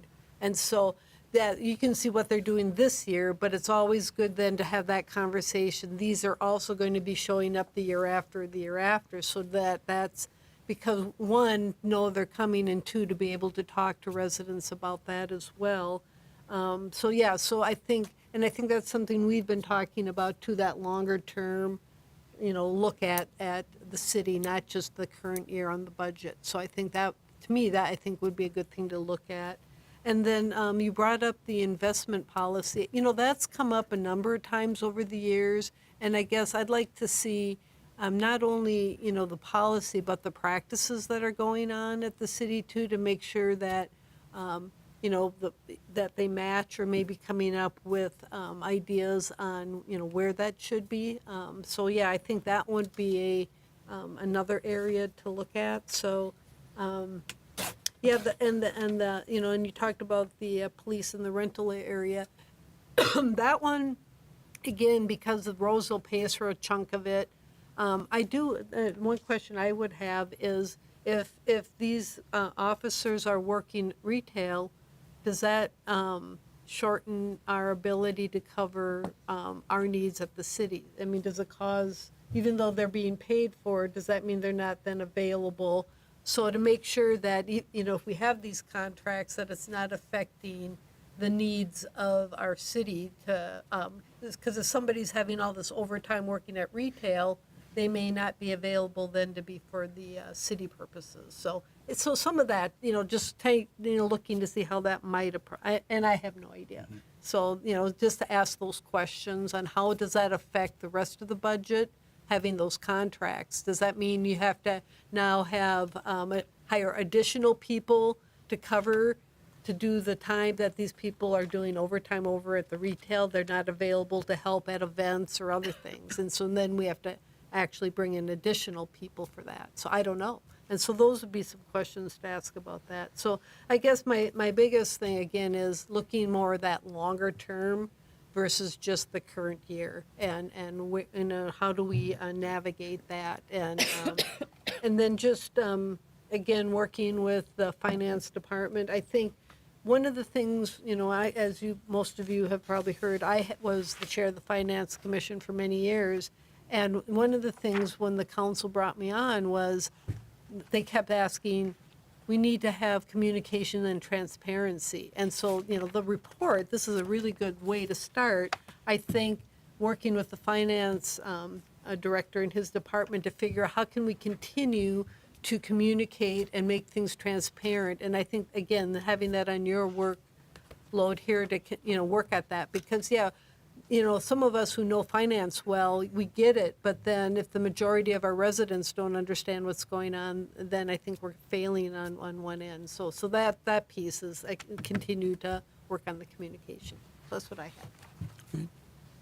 have. I have another quick question. Quick question. You're going to see how quickly I'm out of beyond my shoes. But I do know that some nonprofits are borrowing, and we've had this experience once in the last year where a nonprofit worked with bonds from the city, and wondering what kind of advantage that would be to the city if we were to pursue more, or how do we market ourselves if we should, as the city, to allow nonprofits to utilize our bond rating to obtain that kind of interest rate on bonds. But again, way out of my league, but just saying, if that's something that we should be doing, if that's advantageous to us as a long-term thing, then how do we pursue that? And how do we take that as something that we're actually marketing and putting out? As someone who works for a nonprofit, I know that they were excited when Minneapolis had exhausted their funds because they were able to go outside of Minneapolis. And a lot of these organizations were tapping into Lauderdale. So I know that there are some opportunities that might exist there. And I don't know, since I've been on council, I have not seen us explore those. So I'm not sure, again, way out of my league. Thank you. Just on that, so that's the conduit debt where other entities are able to borrow using the benefit of our status as a city for lower rates, essentially, for their purposes. And cities, there are, especially I think smaller cities tend to do this quite a bit because it is a source of revenue to the extent that we're able at the city that allows its credit rating or its ability to borrow to be used by these other entities to obtain lower rates. They do pay the city for that, for the benefit of doing that, and that's essentially there's a not terribly substantial cost to the city to provide the service, and so there's the ability to recoup. It's a source of revenue. So, I in my time on the council for 20 years, we maybe did it a handful of times earlier in my term, and it has been less frequent for sure. So it'd be interesting. Just a reminder, we are doing one right now. Oh, no, I understand that completely. Yeah. That's what probably got it on our minds. Yeah. But I think that's a discussion to talk about is this something that we should be doing on a regular basis as a source of revenue, which is, I think, what Councilmember Strawn is asking about. The borrowing is not, weighed against the city in terms of our ability to borrow money. We don't have to pay it back or anything like that. There's no obligation of the city. So it's an interesting concept to look at. I believe then we're using it like an authority where they can use it by issuing tax exempts. Correct. It has nothing to do with our credit rating, whether we were high or yes, low, exactly, unless we're guaranteeing it, Right. which we're not. It would just be allowing it to go at not-for-profits going through the tax-exempt market. Yeah, I guess I just meant cities in general. Yeah. Councilmember Bauer. Nope, that's okay. Again, thank you for all the work that you've done. Building on, I'll note, one of the things for you to take a look at, I'd be interested, is with our CIP, when we look at that, we do look 20 years out, which is good. But when we look 20 years out right now, we don't factor in necessarily inflationary costs into those numbers. Now, there's a couple different ways you could do that. We've had some discussions about that, but looking at that, I'd be interested in that CIP to make sure that we're adequately funding for that, especially when we're looking out, 5, 10 years out, that those numbers are representative of what those costs may be. Now, this is a bit of, a guess. And one, you could put an inflationary number in there. There's other ways of just us funding it differently, but that would be something to look at that we don't do right now. We have been discussing that, and I think we talked about leaving the 20-year the way it is, but doing a supplemental 10-year that does have an inflationary factor. And so we have them both, it's not like one is true and one isn't, and it would be supplemental is what our tentative thoughts were. And recently, along with the CIP, we had some issues with our the funds for police vehicles, for example. Be interested. Right now, we have those as capital improvement or capital items. I wonder if it makes sense to move those off that and move them more on the operating side, just because of the lifetime they have. I don't have the numbers in front of me to do that analysis, but something I'd be curious about, and I'm sure that something in our finance department would take a look at. But I just want to make sure that we're adequately funding that, and I know we had to do a catch-up this year to make that happen. Maybe we just have it in the wrong spot. And then echoing what Councilmember Schroeder said, I do think it's good looking further out the next couple of years. We have, as she mentioned, grants rolling off. I think that coming up going forward, we should expect a lot of grants to be canceled. I know for example, the Police IC Poet grant is no longer being funded by the legislature after 27. I would expect, given Minnesota's statutory deficit that's coming up, that we would expect more of those grants to end.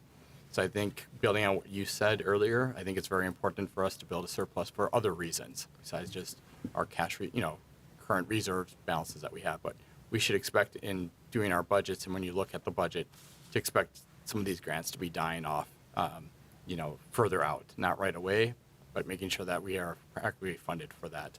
Another example would be like the License Center. It's a revenue generator now. It produces about $200,000 for us annually, I believe. But that, looking at it as a whole, when we build a new facility and a new building, the bond that we have to pay back for that, is it now a cost center instead of a revenue center? I think that's very important to look at. And so looking at these things, holistically across, funds or in totality, I think will be very important. But I see difficult economic times up ahead, especially in Minnesota, unfortunately. And so I think making sure that we have accurate surpluses and cash on hand to handle it is important. And so as you do your budget, something I would encourage you to look at. And just to be clear, they don't do the budget.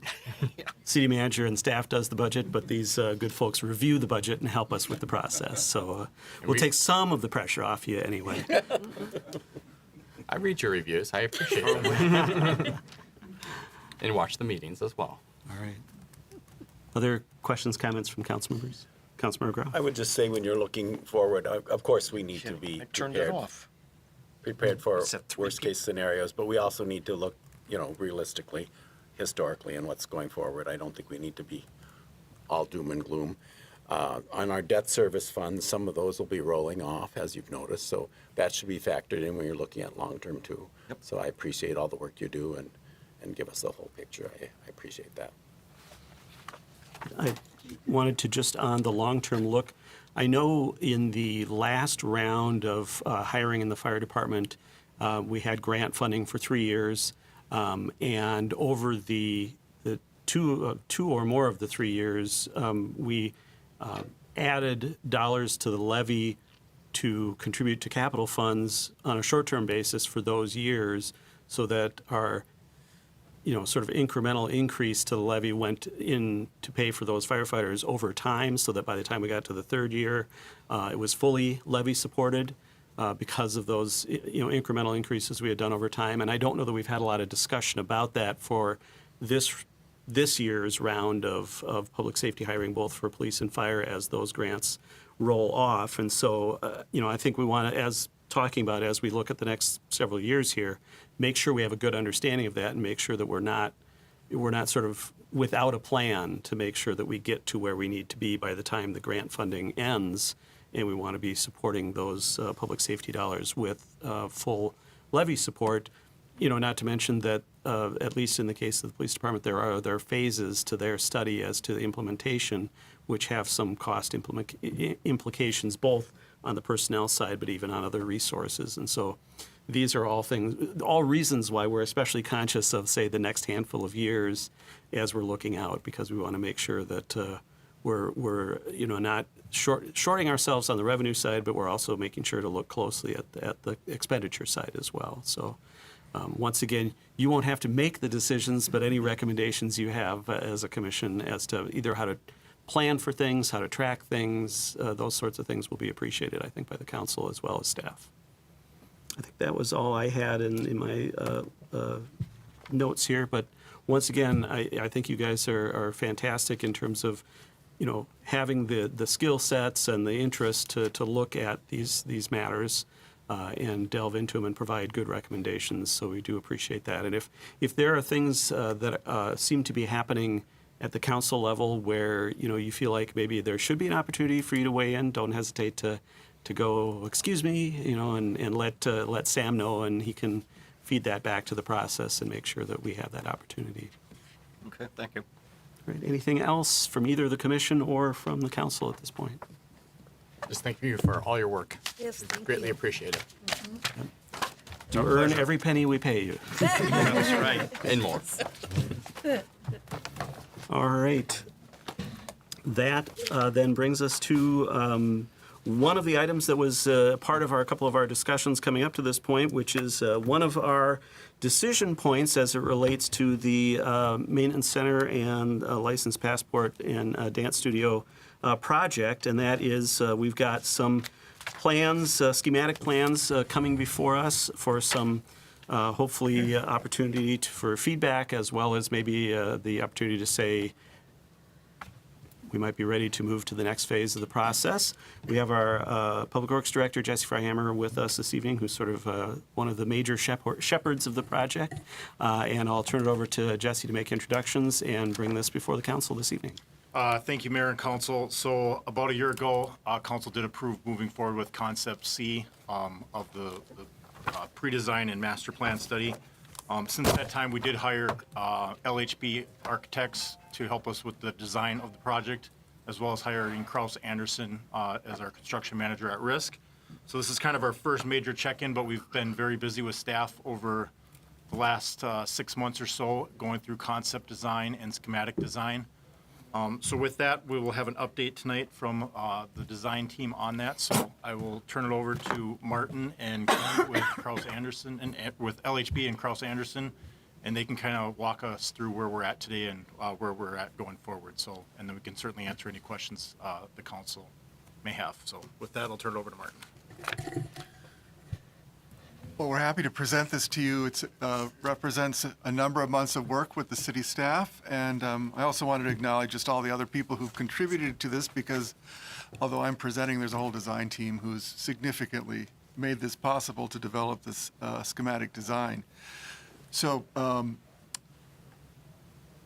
we're going to walk through a few topics here. Obviously, it'll be fairly high level because there's been many months generating this, but we're happy to answer questions on more specifics if there's areas of interest.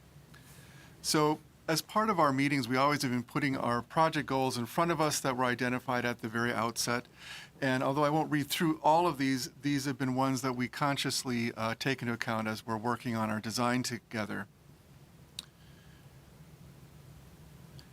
Just to recap where we are and where we are trying to get to here, this is the existing site. I think familiar to all of you, we're in the building labeled B, City Hall, and looking at a significant update and expansion of the civic collection of buildings in this area, which is a pretty significant thing to have happen here. So just to acknowledge, a pre-design was completed in 2022, and we're working closely with that information as we're developing our design. As was mentioned, there's Concept C, C1, and C2. They'll look fairly similar, but as we move into this, you'll see how those have informed the design as it continued to develop.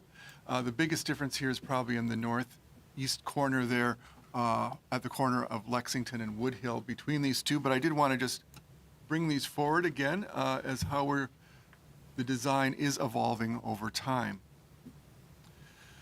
So within our team, we've had several people on our landscape architects group who've been working with stakeholder engagement with the city staff as well as with a group of people from the neighborhood here to get their input as to areas of concern and interest that they'd like to see happen as part of this design.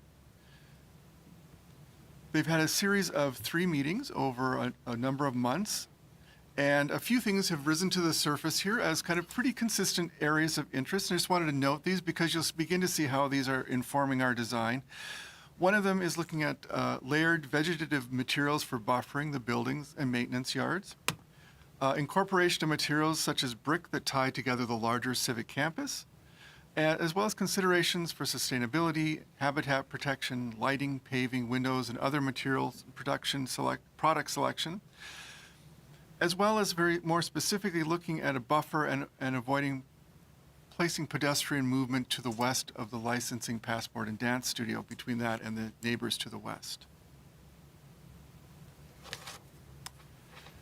And this is just a plan to help understand how we're going to walk you through the plan, because there's a lot going on here, as you're aware.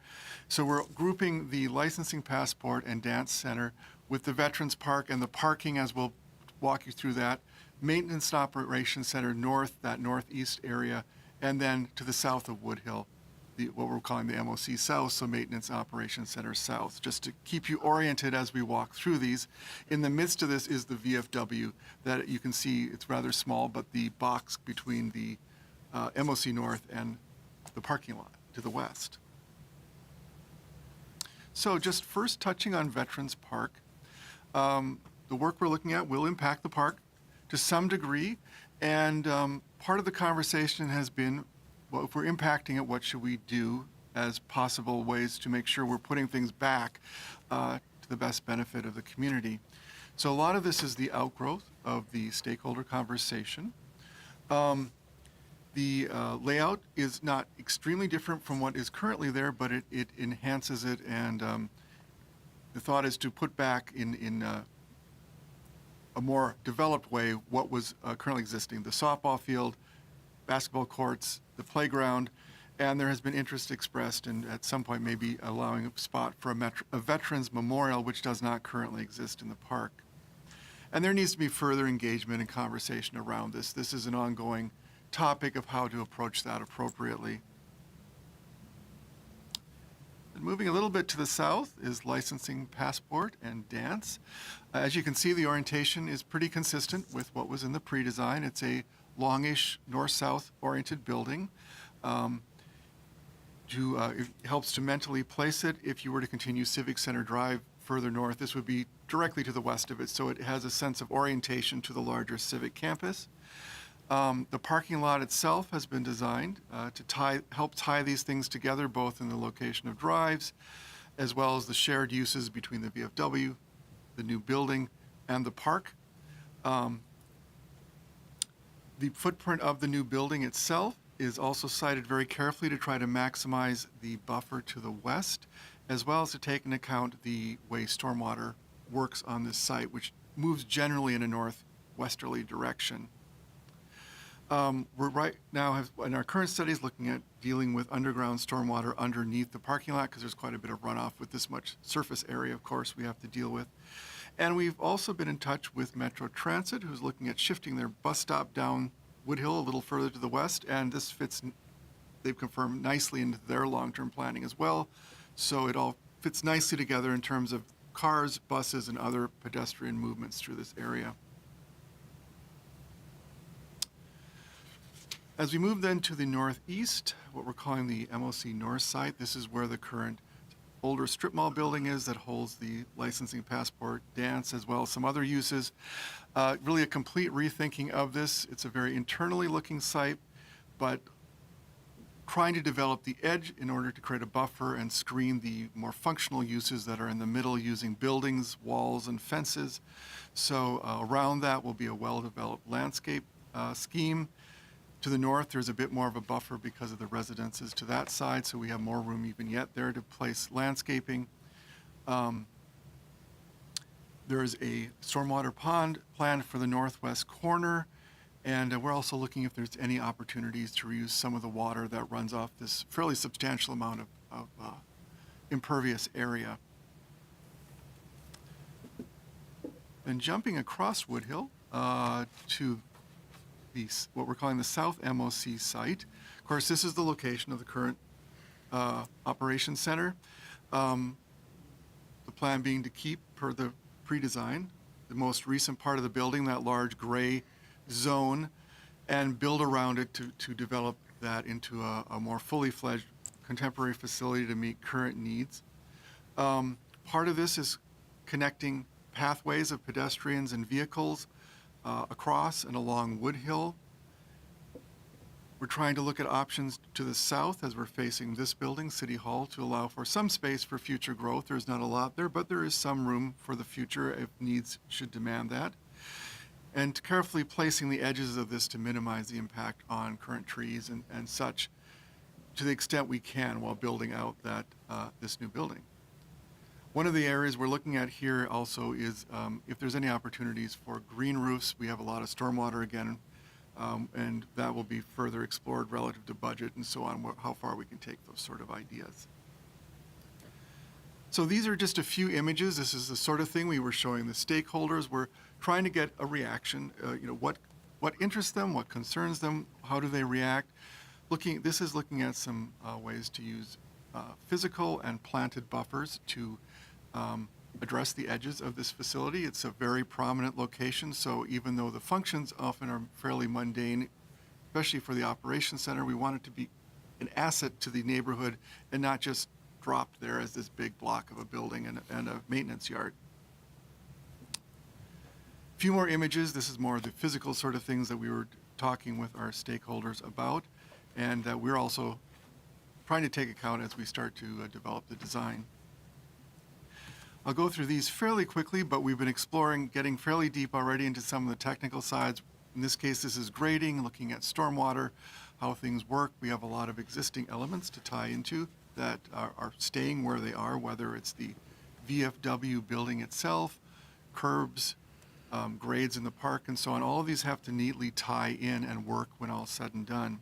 So this happens to be looking at more of the western side of the site, the parking lot, the park licensing, passport, and dance. This would be the North MOC site, which is a much more internally contained area as far as how its stormwater and grading works. I would point out that, and you'll see this more in the elevation studies, that there's, as we got into this, we discovered there's a lot of grade change along Woodhill. We're trying to use that to our advantage to try to minimize the height of this large vehicle storage building. And then the South MOC, which is largely defined, not going to be dramatic changes around it because all the edges are pretty much established by prior construction in the area. We also want to be a really good neighbor, and probably the building that's closest to other structures, particularly residences, is the new licensing, passport, and dance building. So we did a sun and shade study looking at the height of the building relative to proximity for that west side. Most of the year it really has minimal impact at all. As you can see, the one time we did see it might get some shadows on there is really at the equinox in December, and then by noon, even at that time of year, there's no shadows cast on those backyards. So we're pretty comfortable we're on the right track, and we continue to look at ways that we could potentially refine that to, if we can bring it down a little bit more, it's that much better even in December. As I mentioned, we're looking at sustainability options. Each site and each structure has very different uses, very different possibilities of what we could do. We know we can't do everything, but we're trying to see how far we can take it and where we can plan so that we don't checkmate future possibilities down the road where things maybe can't be done now, but there might be a possibility later to do something. So this is just a list of several of the things that we're looking at, and we're working closely with Ken and others here to see how far we can take these options and deliver a really sustainable facility for the city.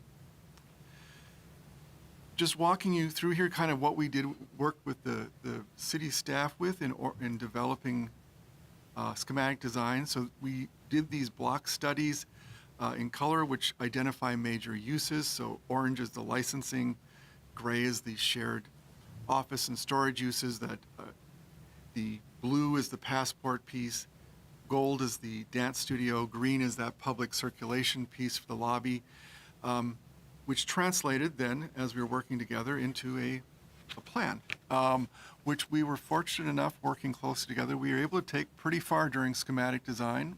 Still needs a lot of development, refinement, but this already starts to reflect what could be done structurally and with systems in the building.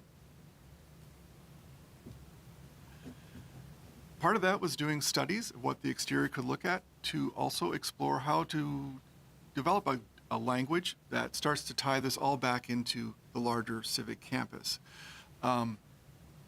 This is a study we did for the Licensing Passport Center, using some of the materials that are used on other buildings and also that the community had expressed interest in, whether it be brick or some other contrasting materials. We know we can't do the whole building in brick budgetarily, but we can certainly use it as part of it. Used well, it can actually really help tie it together.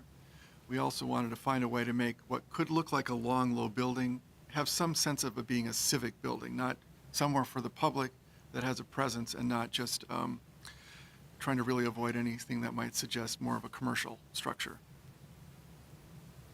So these are just looking at these flat on as elevations from each side. This would be the side facing the parking lot. The north, this would be the side with the dance studio, looking at options for that creatively bring in natural light but still maintain some privacy for those in the studio. The west facing the residences, the windows are placed high both for security internally but also to minimize concerns of the neighbors that we'd be overlooking their backyards. And a south view, this is the thoughts for how it might look along Wood Hill, where it has a very close on-the-street presence and sets up the experience for the rest of the building. And again, we've been studying materials here that will help pull the whole concept of these multiple buildings together with what's already here. We went through a similar study with each of these sites. So this would be the north MOC, the large storage building for vehicles in the southeast corner, which really anchors that intersection of Wood Hill and Lexington, while leaving enough space between it and the curb so that some plantings and development of that with landscaping can occur and help tie it together more with what is typical along the street frontages. The edges are defined by walls and fences, and as well as buildings, to try to create that inner courtyard where functional things just need to happen, but you don't necessarily want all the neighbors looking at those things because they're not all particularly attractive. So we have the storage, we have the wash bay for vehicles and salt production for brine on the west side. There's a fueling station for the fuel pumps in the middle. And then ringing the edges are storage for materials, salt for the streets, and so on, each of which helps define the edge. And then the large gray area being a paved area, which we continue to refine, studying vehicle maneuvering needs so that we're not bigger than we need to be, but they're realistic for the size vehicles that do need to make use of this. Again, we went through a similar study. This one is becoming an actual plan, looking at what the functions, how they fit together, starting to introduce structure and having conversations about what sort of spaces are needed for mechanical, electrical, plumbing, all these pieces that go into making real buildings. Again, these are a series of elevations. These would continue to be developed, but we're trying to break up what's a very large building, particularly for the vehicle storage, in as multiple materials and different planes relative to the street edge. This is the north side, which is where we would have a substantial amount of landscaping between it and the apartments to the north. And looking at the west, this faces the VFW. The south, this is the Wood Hill elevation, where you do start to get a sense of how the larger building is partially buried into the hill to try to reduce what otherwise is a pretty tall building. And there is a little bit of a rise we're exploring also along Lexington, which might benefit us a little bit along that elevation too, to do what we can to minimize the sheer bulk of it. Again, looking at similar studies of materials for the building, trying to tie it in, and this would apply to all the buildings on that site, although this is looking mainly at the large garage. In this case, this building would be primarily the exterior we built out of architectural precast with materials applied to it, which gives the durability needed for those sort of structures. Again, similar process at the south MOC. The large orange piece being the portion of the existing facility that we'd retain. It's the most recent part. Blue being additional vehicle parking.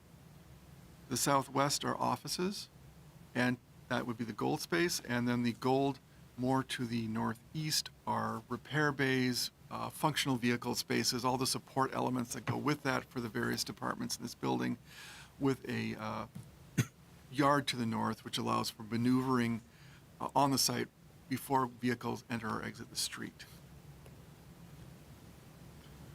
And this is a very large building, so it's a little hard to read, I realize, but happy to answer questions. But there's a lot of functions that go on in this building, mostly centered around vehicles, storage, and the various offices and support spaces that go into making that happen.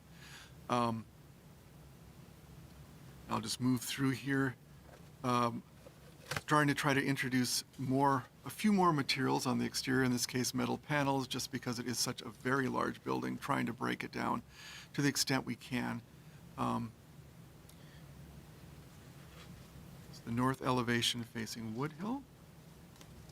The study faces west, so facing the fire station, or excuse me, the Civic Center. And south, this would be the elevation that we're studying facing this building, facing City Hall. So that's going through very fast, but when we're done here, we're happy to answer questions. That'll hand it off to Ken to walk you through, oops, one more there. Good evening, Mayor and Council. Thanks for allowing us to present tonight. I got the pleasure of presenting cost and schedule and give you just kind of a quick high level of the actual spreadsheet itself. So starting in the columns, the one to the far left is really the major cost items and the description to those items. The center column is the master plan estimate. So that was the estimate that was developed about a year ago during that master plan effort. And then the far left column, the schematic estimate, is the most current construction estimate for the design where it's at. As Martin mentioned, design's not quite done yet. We do have several more budget updates as the design progresses, so there's at least 2 more formal estimate updates, again, as the design progresses. But to give you some of the high levels, so the first couple items up there are the site costs for the licensed passport center. The very next slide will actually be the MOC, and you can actually see some of those site costs are being split between the park and the licensed passport center and the MOC. The building itself, you can see that costs about that $5.99 million. Martin mentioned that we are considering some certain sustainability upgrades to that building. So there is $500,000 earmarked for some of those potential solutions, again, to be determined and under review. Then the next line item is a design contingency. So really this is meant to help protect that bottom line because design is not done yet. There are still things that as design progresses, unknowns become known. And they either then get priced into the construction and are detailed out in the plans, or if they're determined that they really don't have a cost, then that just helps the bottom line at the end of the day. But as the design progresses, so it's schematic design, right now we're carrying about 10% design contingency. Usually at the design development stage, which would be the next stage, that number then does get reduced or built into the construction as those details progress till you get to bid day, and that really goes down to 0. We also include escalation because in the current environment, the project isn't bid yet, design's not done. So it is protecting that bottom line till we get to bid day, and actually we project to about that midpoint of construction. The idea being is some of the contractors at the start of the project will have less inflation on their numbers, and some of the contractors near the end of the project will have a little more inflation. So we really target that midpoint of construction. We're using a 4% inflation rate on an annual return and projecting out till about a year and a half. So there's 6% escalation in this number right now till about the winter of 27. Sorry. Next line item is the construction management, which includes the on-site supervision as well as project management staff, bonds, insurance, and general conditions. And what's in the general conditions items are items that are needed for the construction of the project but aren't actually built into it. For example, like dumpsters, temporary toilets, there's going to be some temporary heat and winter conditions, as well as site security, traffic control, things like that throughout the project that are needed for construction but not part of that final design of the project. And just to clarify on the bonds that are listed there, that's things like contractor performance bonds, things like that, not our financing of the project bonds. Yes, Right. very good clarification, Mayor. That is the payment performance bonds and contractor bonds costs. Same with that insurance. So that brings us to that subtotal of construction, or the construction costs, which we affectionately refer to as hard costs, of about $11.3 million for the current design. There's also soft costs on each project. Those are items that, again, are part of a project total cost, but not necessarily part of the actual building itself. So that's like design fees, permits, testing and inspections, security, technology, and FF&E, which we call furnitures, fixtures, and equipment. Really then what that brings you to is a total project cost of all cost for the project of about that $13.1 million. Comparing that to the $14.5 million budget, the current design is around that $1.36 million under that $14.5 budget. Yep. Any questions on that, or we'll move on to the MOC and can answer any questions. Questions on the license center? Could you explain the delta, some of the larger deltas on that between the schematic and then where we're at right now for the public? Yeah, great question. So the one that jumps out right at the top, of course, is the site. So you'll see the site cost, some of that cost is actually split between the licensed passport and the MOC because some of the functions needed for the expansion of the MOC affected the parking lot. So some of those payments are coming from the MOC budget for things that they affect. Same with the park.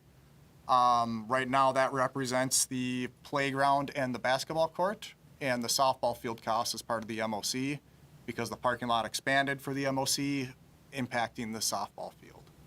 So on the next slide, you'll see how that represents in that MOC budget. The sustainability, again, that was one item that as we're going through design, we earmarked for considerations of potential upgrades.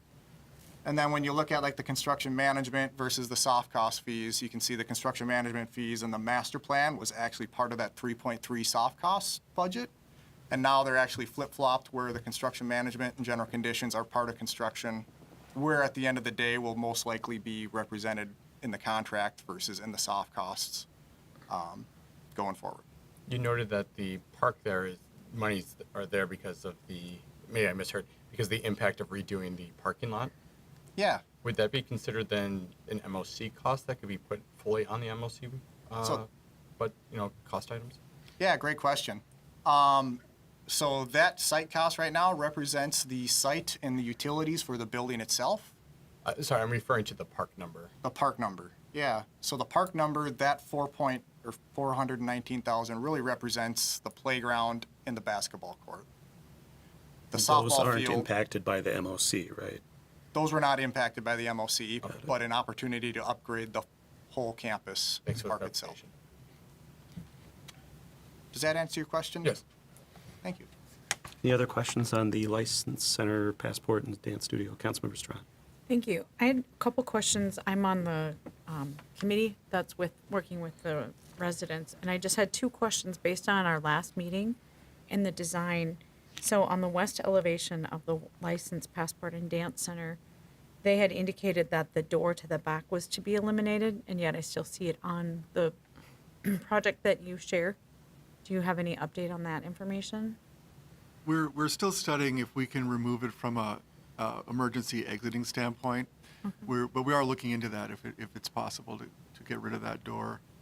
Sure. And then the other thing, a concern was from the VFW, the west elevation of the maintenance facility to the north, was finding a way to have mixed levels of mixed materials just to minimize sound reflection, because they do a lot of projected music in that area, and so they wanted to make sure it wasn't just a flat panel that was blasting people back. So I didn't see a change in that since our last design discussion either. So We're looking at some options that might help with that. There'll always be a large solid wall there that will reflect sound, but we're looking at some options with landscaping on that surface that might help reduce that reflection, at least seasonally. sure. And then I don't see anything listed here that indicates the vegetation that would be between the licensed Passport Dance Center and the adjoining residences. Do you have some type of, I know that has been in the design pieces that we've had otherwise, but I know that is an ongoing concern of the neighbors who are on Griggs that would abut this area. The plan is to supplement what's already there, which is a fairly large line of trees with additional trees along that side. And our landscape team is still looking at that, but that has been our plan, to build that out further with more landscaping on that side. Okay. Thank you. I have one more question on the license passport, not so much the numbers. Original master plan, I believe it had a 2-story building, and I think there was probably, according to this, I maybe around 19,600 square feet, and now it's less. Can you confirm if there's a change in that square footage, and then kind of the reasoning for moving from the 2 to 1? I think I know why, but it'd be nice to hear it.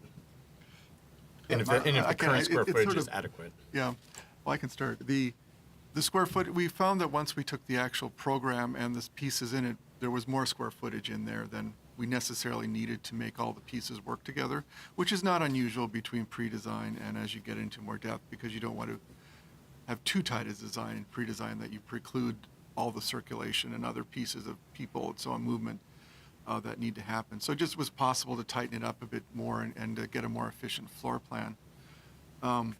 The move to a single floor building really was to both keep the height down, but also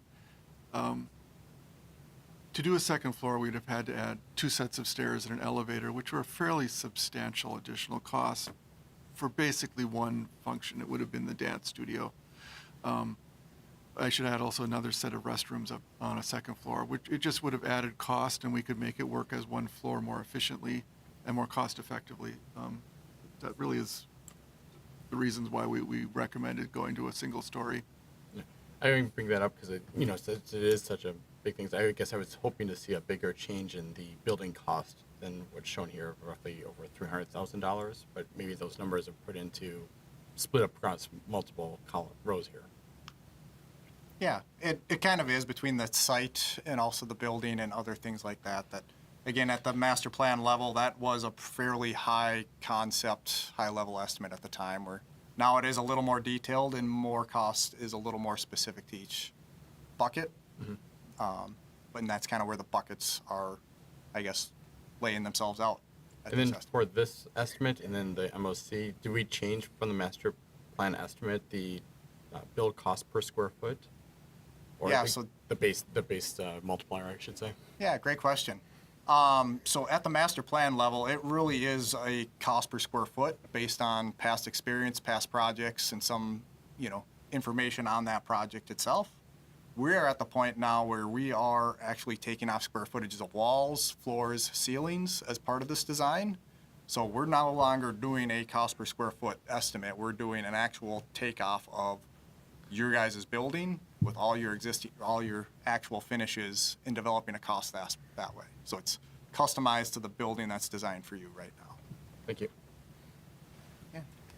All right. I think we can move to the budget for the MOC. Sounds great. So this is the Maintenance Operations Center budget. You'll see it's very similar layout to the Licensed Passport Center layout, with the major cost items on the left and then the most current estimate all the way on your right.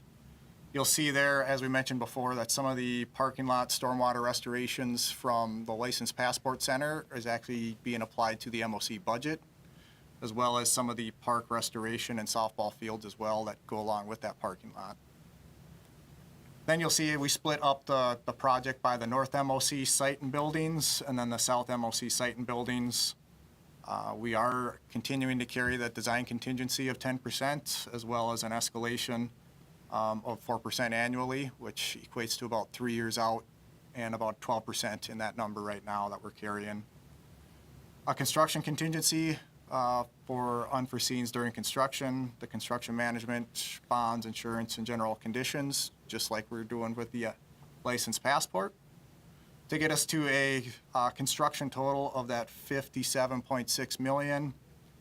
The soft cost for that part of the project at $6.4 million.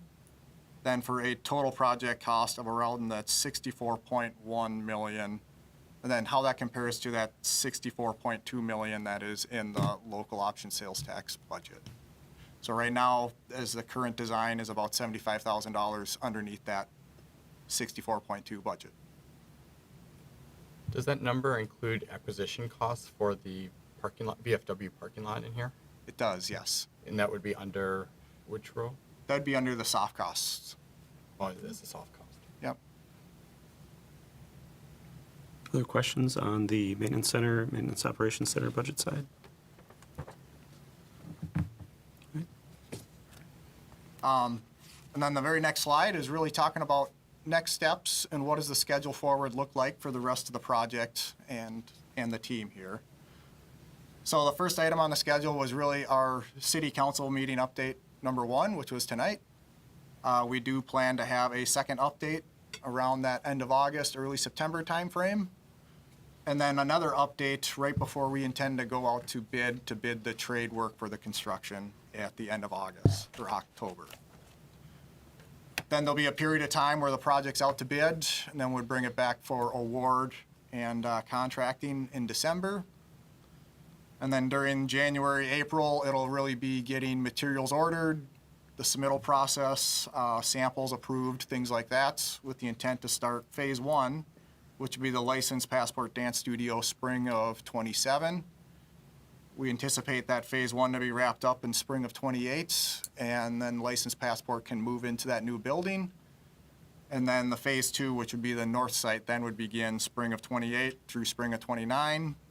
Once that's complete, the south MOC site would move to the north, and then we'd begin that phase 3, which would be the south MOC addition and expansion, spring of '29 through, we're anticipating the late summer / early fall completion in 2030. All right, questions on the schedule? All right. So then with that,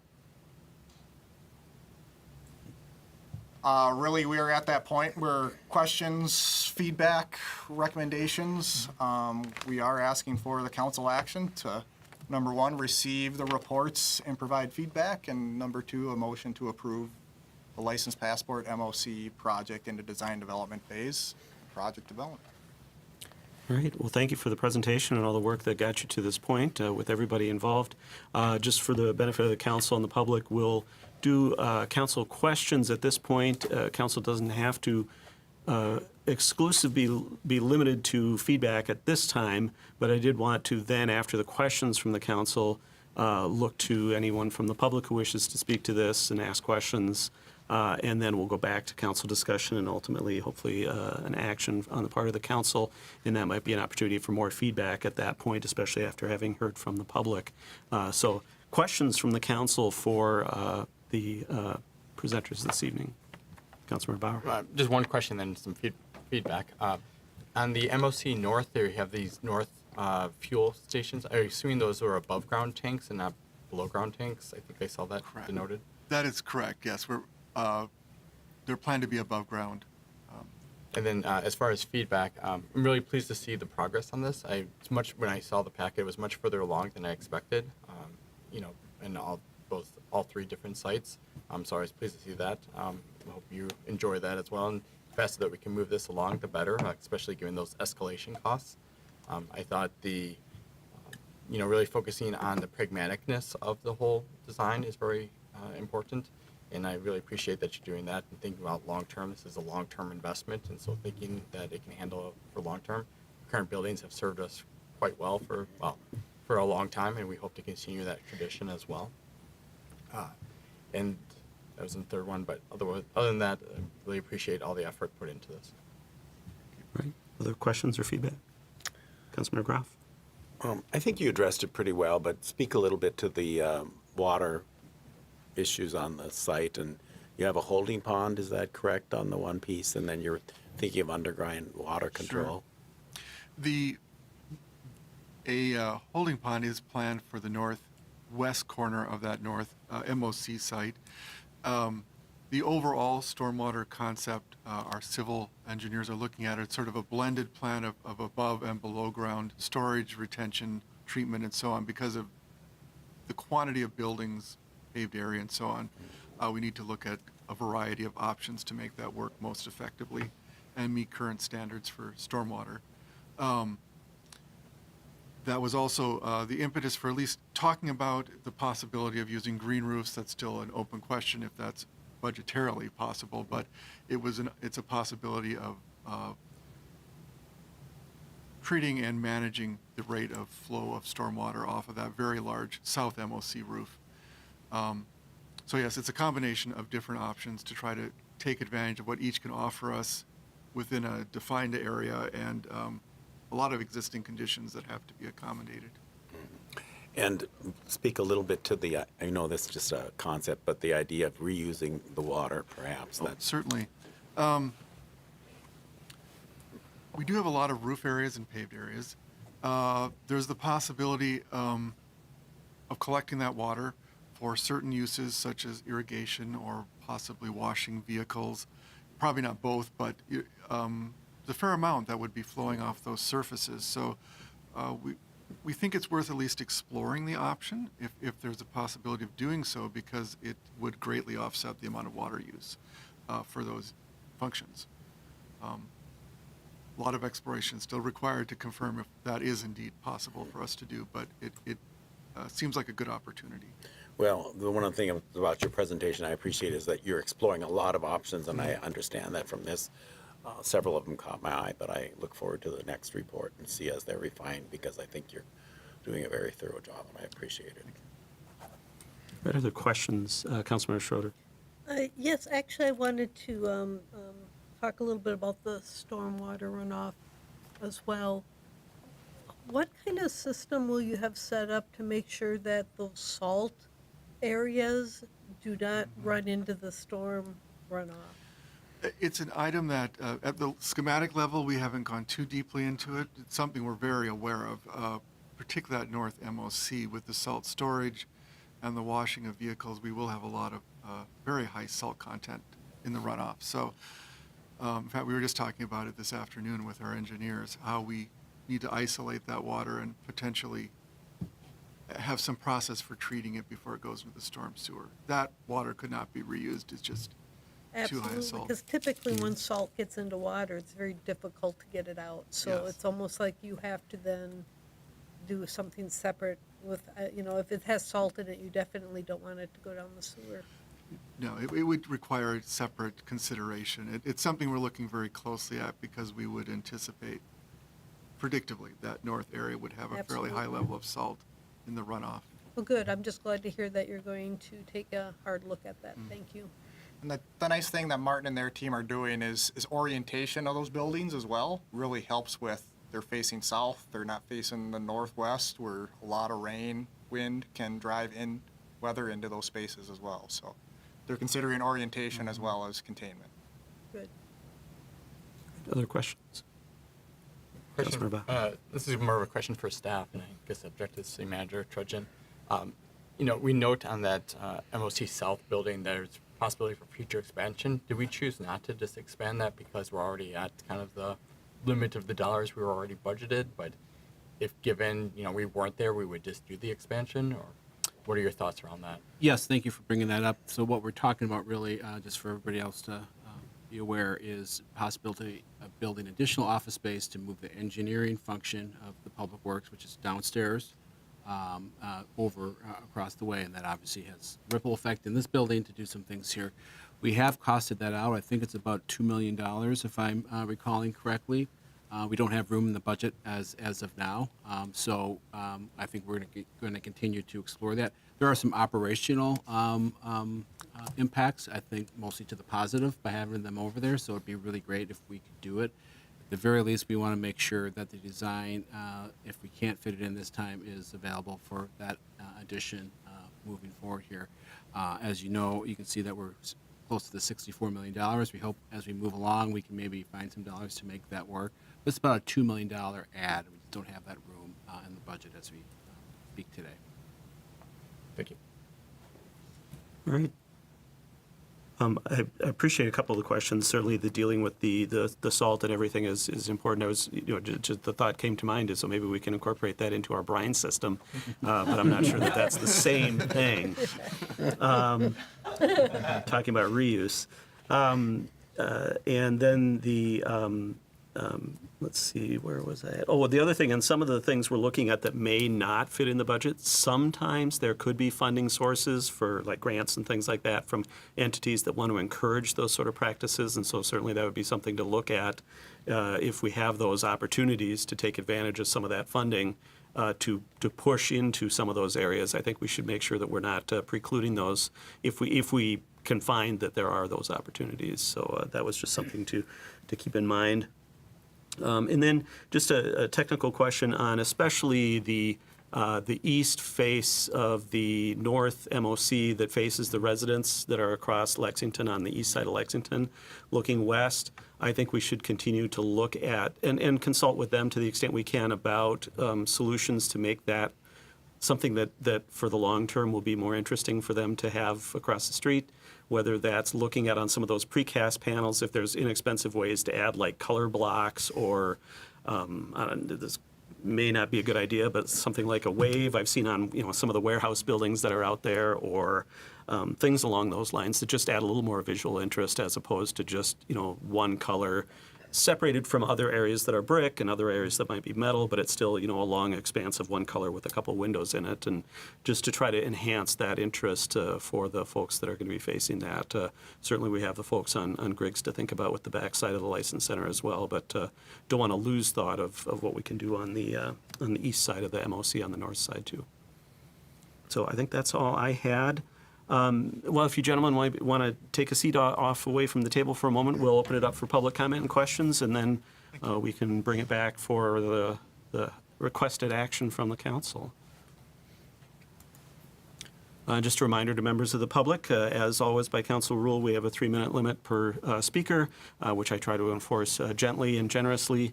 We also do have the opportunity to reduce comments to writing if it can't fit it all into the time period.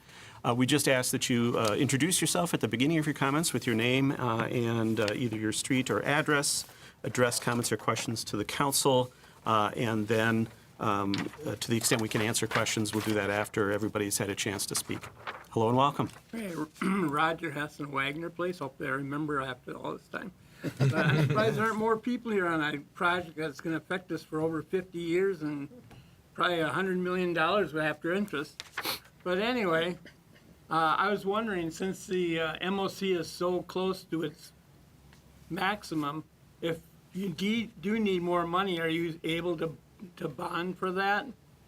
Say you have overruns for $3 million, do you bond for it or just not build as much as you're planning on building? And the dance studio, I would really like you to make the best first-class dance studio you can, but I think you can also plan so it's flexible to do other things as long as you plan ahead. Because I'd like it to become the Roseville Performing Arts Center rather than just the Roseville Dance Center. Because then more people could use it all year round rather than just for the few days a year that the dance studio is open. And it's a really big space, which you've seen after you built the golf course building, how much rentals that's taken.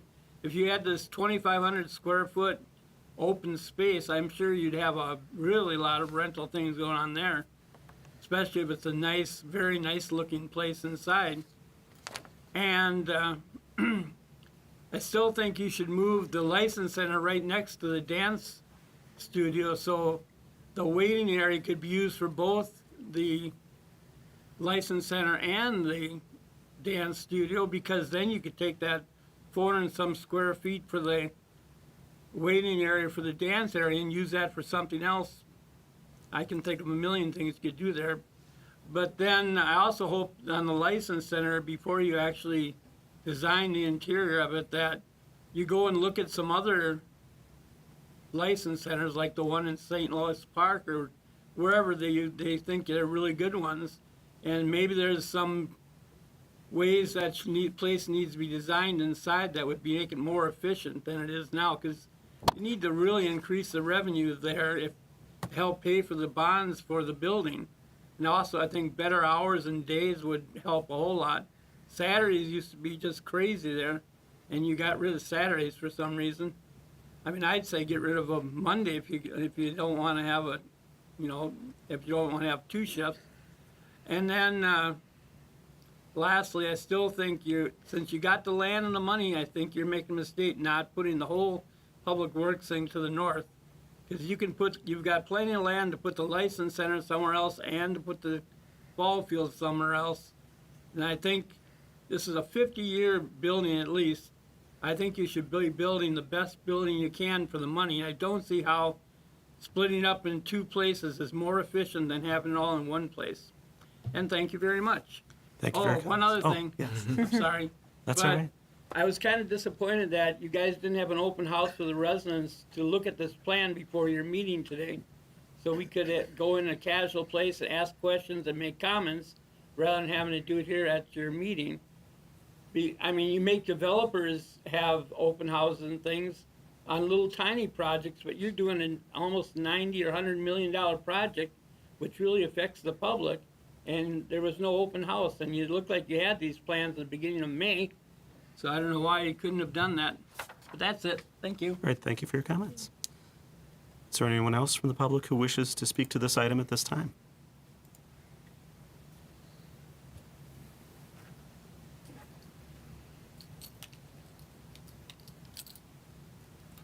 Hello and welcome. Good evening. My name's Matt Drawl. I'm on Grigg Street, and on behalf of the residents there, with all due respect to the previous gentleman, we are very appreciative for the fact that it is being split up, because that does maintain the park for us and does actually preserve a lot of our home values too. So I just wanted to say thank you for that consideration on our part, and we're very appreciative of that. Thank you for your comments. Appreciate that. Is there anyone else from the public who wishes to speak to this item at this time? Does not appear to be the case. Just in terms of some of the questions that were brought up, and I'll maybe turn over to Mr. Trudgeon on the can we bond for any additional costs on the maintenance center, and we have probably special consideration as it relates to using the sales tax funds, so I'll see if you have a chance to answer that either this evening or if you need to do more research. Well, Mr. Mayor, I think I can answer fairly quickly. So obviously, we're authorized to spend up to $64 million. If we decide that the project is going to cost us more, and we're okay with that, all we could use sales tax revenue is $64 million. So we would have to find other funding for any cost overruns. I would not suggest that personally, but I think that's certainly always an option if we wanted to add more to that. I know some cities have gone back to the legislature and asked for additional funding or time. Once again, that's a possibility. I'm not sure that would be in our best interest either, given the uncertainty of what could happen down there. So I think we've kept that $64 million, at least as a staff, as a pretty hard number. And to the extent we can be below that and meet all of our needs, great. But going beyond that, obviously, would eventually be a policy conversation for you all to decide whether that would be worth doing or not. All right, thank you. And then on the combination of the seating area, the waiting area for the dance studio with the license and well, the License Center specifically, from a functional point of view, maybe if our consultants or staff can talk about how that might have been looked at or whether it was looked at and any thought process that was a part of that.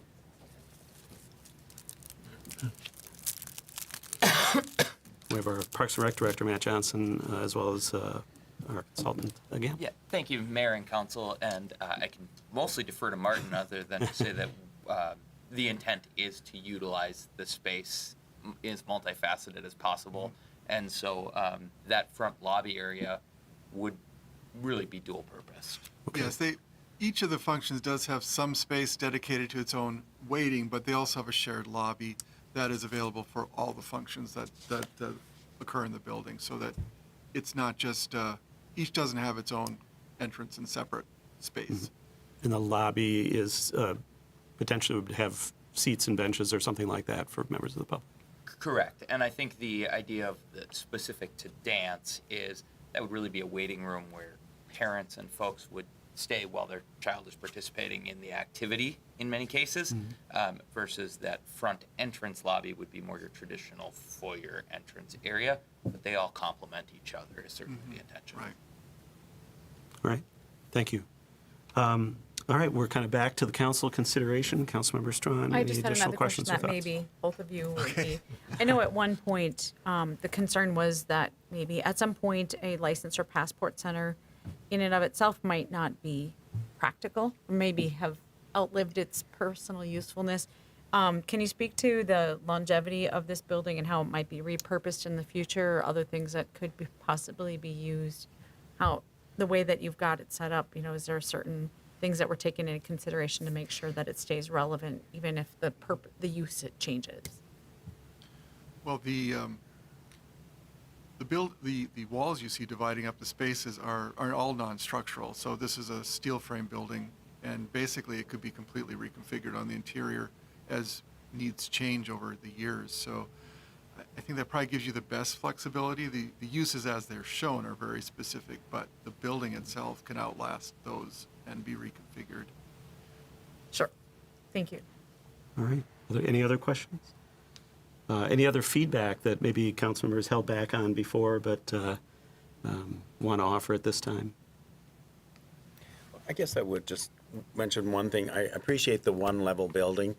For another reason, it increases the light on Greg Street, which I know that some of the residents there were worried about, and I think that was a very helpful thing to do. Having a two-story building there would not have been as pleasant, so I appreciate the work to accommodate the needs of the residents along that street. All right. So the requested action, as you may note, is the motion to approve moving these projects into the next phase, the design development phase of the project development. Is there a motion? Motion to approve moving the licensed passport and dance center and the MOC projects to design development phase.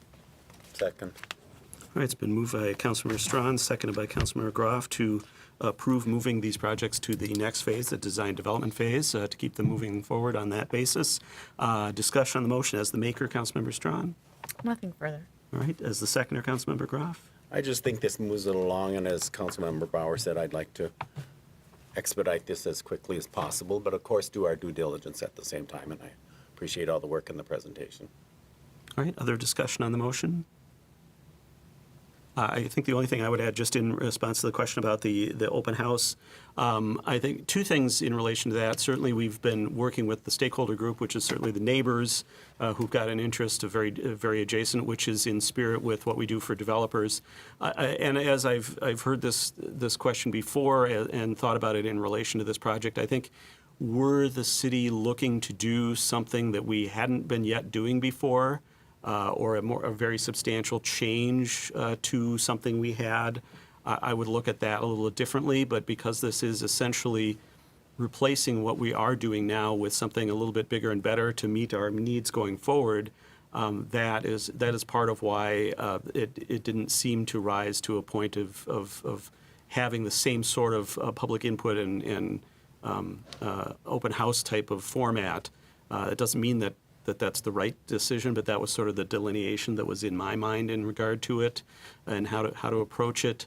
It is a very large project in both in terms of space and cost, and that has a lot to do with what we're doing and the times we're in as far as costs. But at the same time, I'm not sure that the open house format necessarily lent itself to what we're doing in this case, and that's just my point of view. Certainly, other council members and anybody else can have a different point of view on that.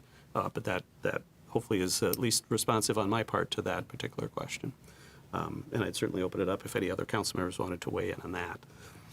But if not, we do have the motion before us to authorize moving to the next steps as outlined. If there's no further discussion, hearing none, all those in favor signify by saying aye. Aye. Opposed? That passes unanimously, and that is authorized. We'll look forward to seeing the next updates. Can we do a break? I think it would be very appropriate to do our 8 o'clock break at 8:22, or 8:20, excuse me, 8:27. So we'll take a short break here.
right, we're back from a short break here and ready to take up our next agenda item. And that is another project update, and this is an update related to improvements at Autumn Grove Park. We've got our Parks and Rec Director, Matt Johnson, as well as our Parks Superintendent, Jim Taylor, with us this evening to bring this before us for our council consideration. Welcome. Yeah, thank you, Mayor and Council. A little bit smaller in scope than the other one we just talked about, but nonetheless equally important to the neighborhood as well as to our community. This is an update on the projects that we plan to move forward with at Autumn Grove Park, as well as a request for some feedback and possibly a motion related to some additional amenity additions that we heard through the community engagement process. Just to provide a little bit of context, as you all know I want to do, Autumn Grove Park is one of our busier parks in our Parks and Recreation system, located at the corner of Hamlin, Lydia, and Josephine up here. It is exceptionally busy for a number of reasons. One, it's a very, very engaged neighborhood, and they take great personal pride in that park. The residents care an awful lot about that space. Secondarily, due to its central location, as well as the fact that it has a wide range of really great recreation level amenities in it, we hold a huge chunk of our recreation programs there. It's our most programmed park, and there's a couple things that lend themselves to that, including 2 sandlot ball fields, plenty of green space that allows you to do softball, baseball, soccer, games, all that sort of stuff. Basketball court, 2 tennis courts, and of course the park building that is one of the larger park buildings in our system. And then we have the pump track on Autumn Grove South, as well as more open green space on the south parcel. Additionally, we see a lot of use in this space from University of Northwestern students, and increasingly have seen a tremendous amount of pickup grass volleyball on the site as well. It is a busy site. It is on my way home, so after these meetings, I often still see plenty of people playing there at 8:30 or 9 o'clock at night if it's not raining out. With that, we did have a number of updates planned at Autumn Grove Park here in 2026. As we've been doing the last few years, we really try to stack up these capital items so that we can kind of go in, get a bunch of things done, and then walk out really feeling like the site has fully been updated and the residents can be pleased with what we do. And that includes playground replacement. The playground is one of the older in our Parks and Recreation system and very, very heavily used. To be honest, it looks older than it is at 21 years old, and really pretty in fairly rough shape. The tennis courts, on the other hand, are actually in pretty great shape, better shape than they look like. The surfaces is not cracking, the surface is holding strong, and we just have worn paint because they've been played pretty much constantly for a decade. And so we're really looking at a fairly affordable recoating of those tennis courts instead of a full construction, which is a nice cost savings. And then amenity upgrades, and these are the things that you'd be surprised how much they cost, but things like picnic tables, benches, that again, over 20, 25 years, particularly in heavier used sites, get worn out, you get rusty edges, you get things that break off, and they're due to be replaced. We're also able to leverage another project that is happening in the area that you've all heard quite a bit about, I'm sure, and that's the Hamlin Avenue Pathway Project, which is going to install pathway here on the east side of both the north and south parcel and really solidify this connection to Josephine Avenue there, which right now is a bit of a touch point. It's sort of an ad hoc connection. There is a crosswalk, but there's not a great entrance into the park there. So it really provides a great opportunity to add more connectivity into the park. So as we do when we begin to do these updates, we always want to make sure that we're referencing any past planning that's been done. In the case of Autumn Grove Park, if you'll remember way back to 2010, it had an old block building. It was heavily used, but really not anywhere near the way it is used right now. And there was no Autumn Grove South at that time. That was still a parcel owned by the school district. And so as part of the master planning process, there was 2 master plans developed. One was if that parcel was to be purchased, the other was just the north side. These were done as part of our overall Parks and Recreation System master plan. And the process these were not formally adopted. These were just engagement opportunities and sort of raw sketches that then informed the construction of the park building. There is really one thing or two themes that I want to make sure that I talk about that was reflected in both of these. One was the playground was really intended to be next to the park building. So in both of these, you can see it's labeled pavilion, but that became the building. The play structure was meant to be next to it. And the one on the left, same thing, play structure and building. This makes a lot of sense for function-wise. If you're renting the building, you want to have kids using the playground. If you're running a program, nice to have people inside and outside. But that was intended to be done when the building was constructed in 2014. Ended up that because of dollars and the age of the playground, it didn't make sense to do at that time. So it was sort of always thought that would be done as we move forward. The other thing that Jim and I noticed as we really looked at these older plans is there's a continuous theme of sort of connectivity that occurs throughout these. So these dotted lines in both cases are added pathways or walks. And Autumn Grove has a bunch of informal pathways, but really does not have a lot of standardized pathways in it. So knowing that these were more significant changes than we typically do when we replace a playground. We typically go in and say, you have a playground here, we're going to replace it with another playground in that site. We wanted to have a little bit more thorough of an engagement effort, and Superintendent Taylor really led that effort, and so I wanted to give him an opportunity to talk about what we did for that effort and what we learned from it. Yeah, thank you, Mayor, members of the council. So as Director Johnson mentioned, we went in kind of to talk about the playground and get to a preferred concept, but we did open it up to greater discussion, really to see what's working, what's not.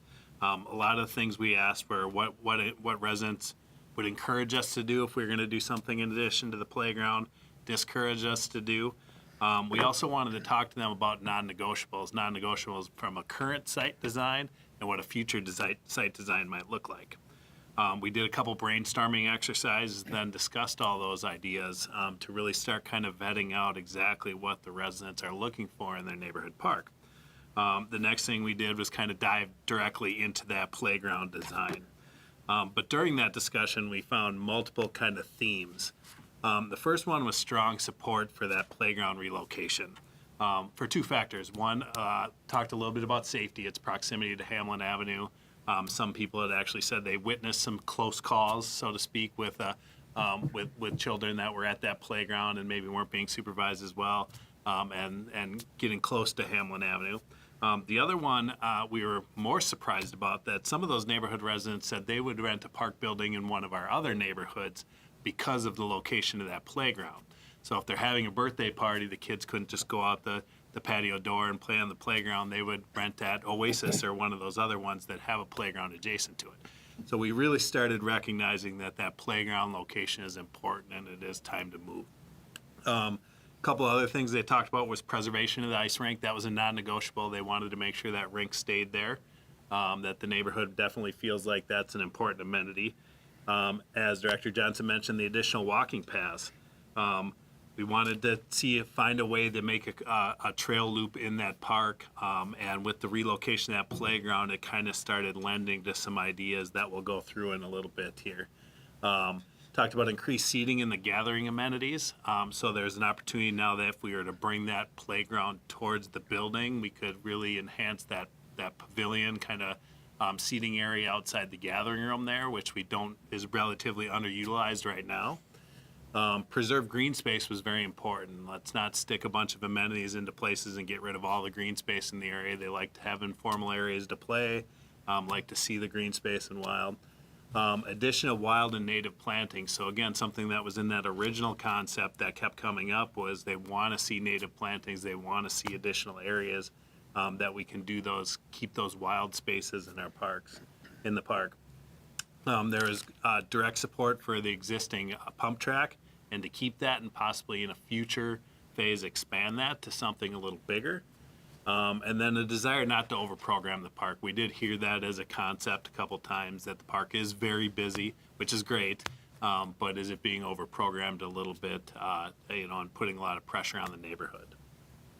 So I put this slide in just as sort of a Parks and Recreation nerd, so I will move through it quickly because I recognize you all might not be. But it was really interesting to look at the 2010 concept and see these themes that came out of our 2026 engagement really largely represented in that context, whether it's circulation, wild places, preservation of the hockey rink, playground location. So that tells us even though the demographics in that neighborhood have changed pretty significantly, ultimately there's been pretty relatively consistent demand for something that looks a little bit more like this as we move forward. So for our next step, we wanted to sort of pressure test that assumption that we had made. So we developed two concepts, one that moved the playground, which was sort of the key to moving pieces, and we'll talk more about that one later, and another one that left the playground where it was, but also added in some fencing and safety options that maybe could leave it where it is and answer some of those questions without a full sort of site redesign. We did one engagement opportunity with the neighborhood, one with the Parks and Recreation Commission, and one with Parks and Recreation staff. And the feedback was really quite unanimous that option one, which called for the movement of the playground, was the preferred option. And that moved us on to this concept, and I am going to zoom in. As Jim mentioned, the south parcel is really not part of this conversation. There was a lot of interesting ideas around it, but we really feel like the upcoming Parks and Recreation System Master Plan needs to inform that a little bit better than just that neighborhood. It's a bigger conversation than what we should just be talking about with that subset. But as we look at the north side, when we talk about moving the playground, it does have a little bit of a cascade effect. It gets placed in what would be the outfield of this ball field, means that we'll have to remove that ball field, and that does have programming implications. We're going to have to be more creative in how we program, and maybe even move some programming out of that park, which also answers some of that neighborhood concern. But it also allows us opportunity to create more green space there. Where the playground could be some sort of a native planting, native habitat to, again, directly address that we've heard, as well as this idea of capitalizing on that new pathway that's coming in and creating this northerly loop really was something that came out more and more. So if you can connect up here to the north parking lot, you've got a fairly quiet street here, and then you can connect back into the park, and you have a loop in that north park.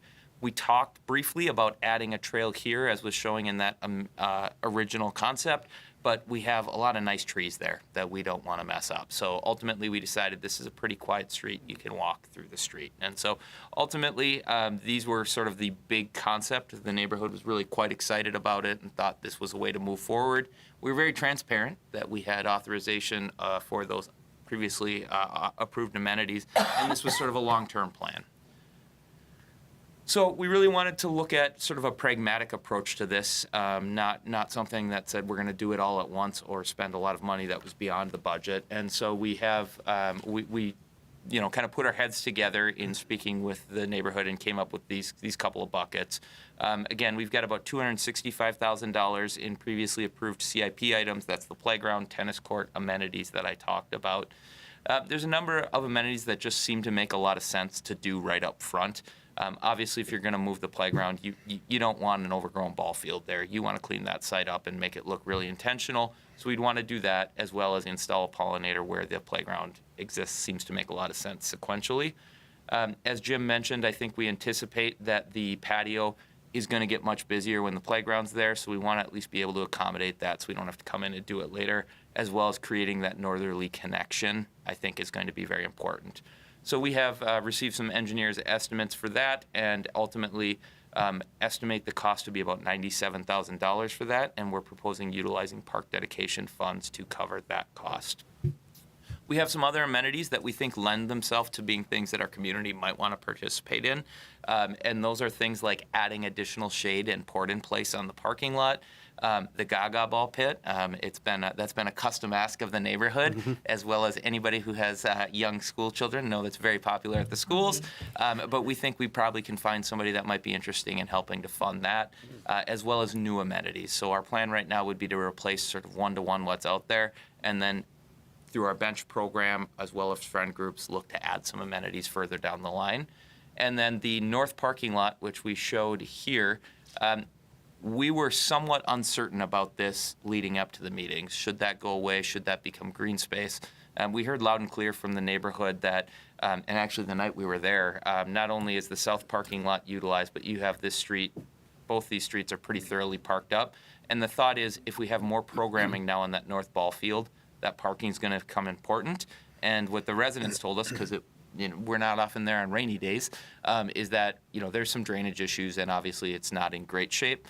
Our thought was to, again, continue to incorporate that as part of the CIP over time, and then when the funds are accrued, execute that as we would any other CIP repair. So ultimately, we thought that was a way that we could stage this without having a tremendous unbudgeted financial impact, to pragmatically use those park dedication funds to leverage these additional CIP items and really make a great holistic project without breaking the bank.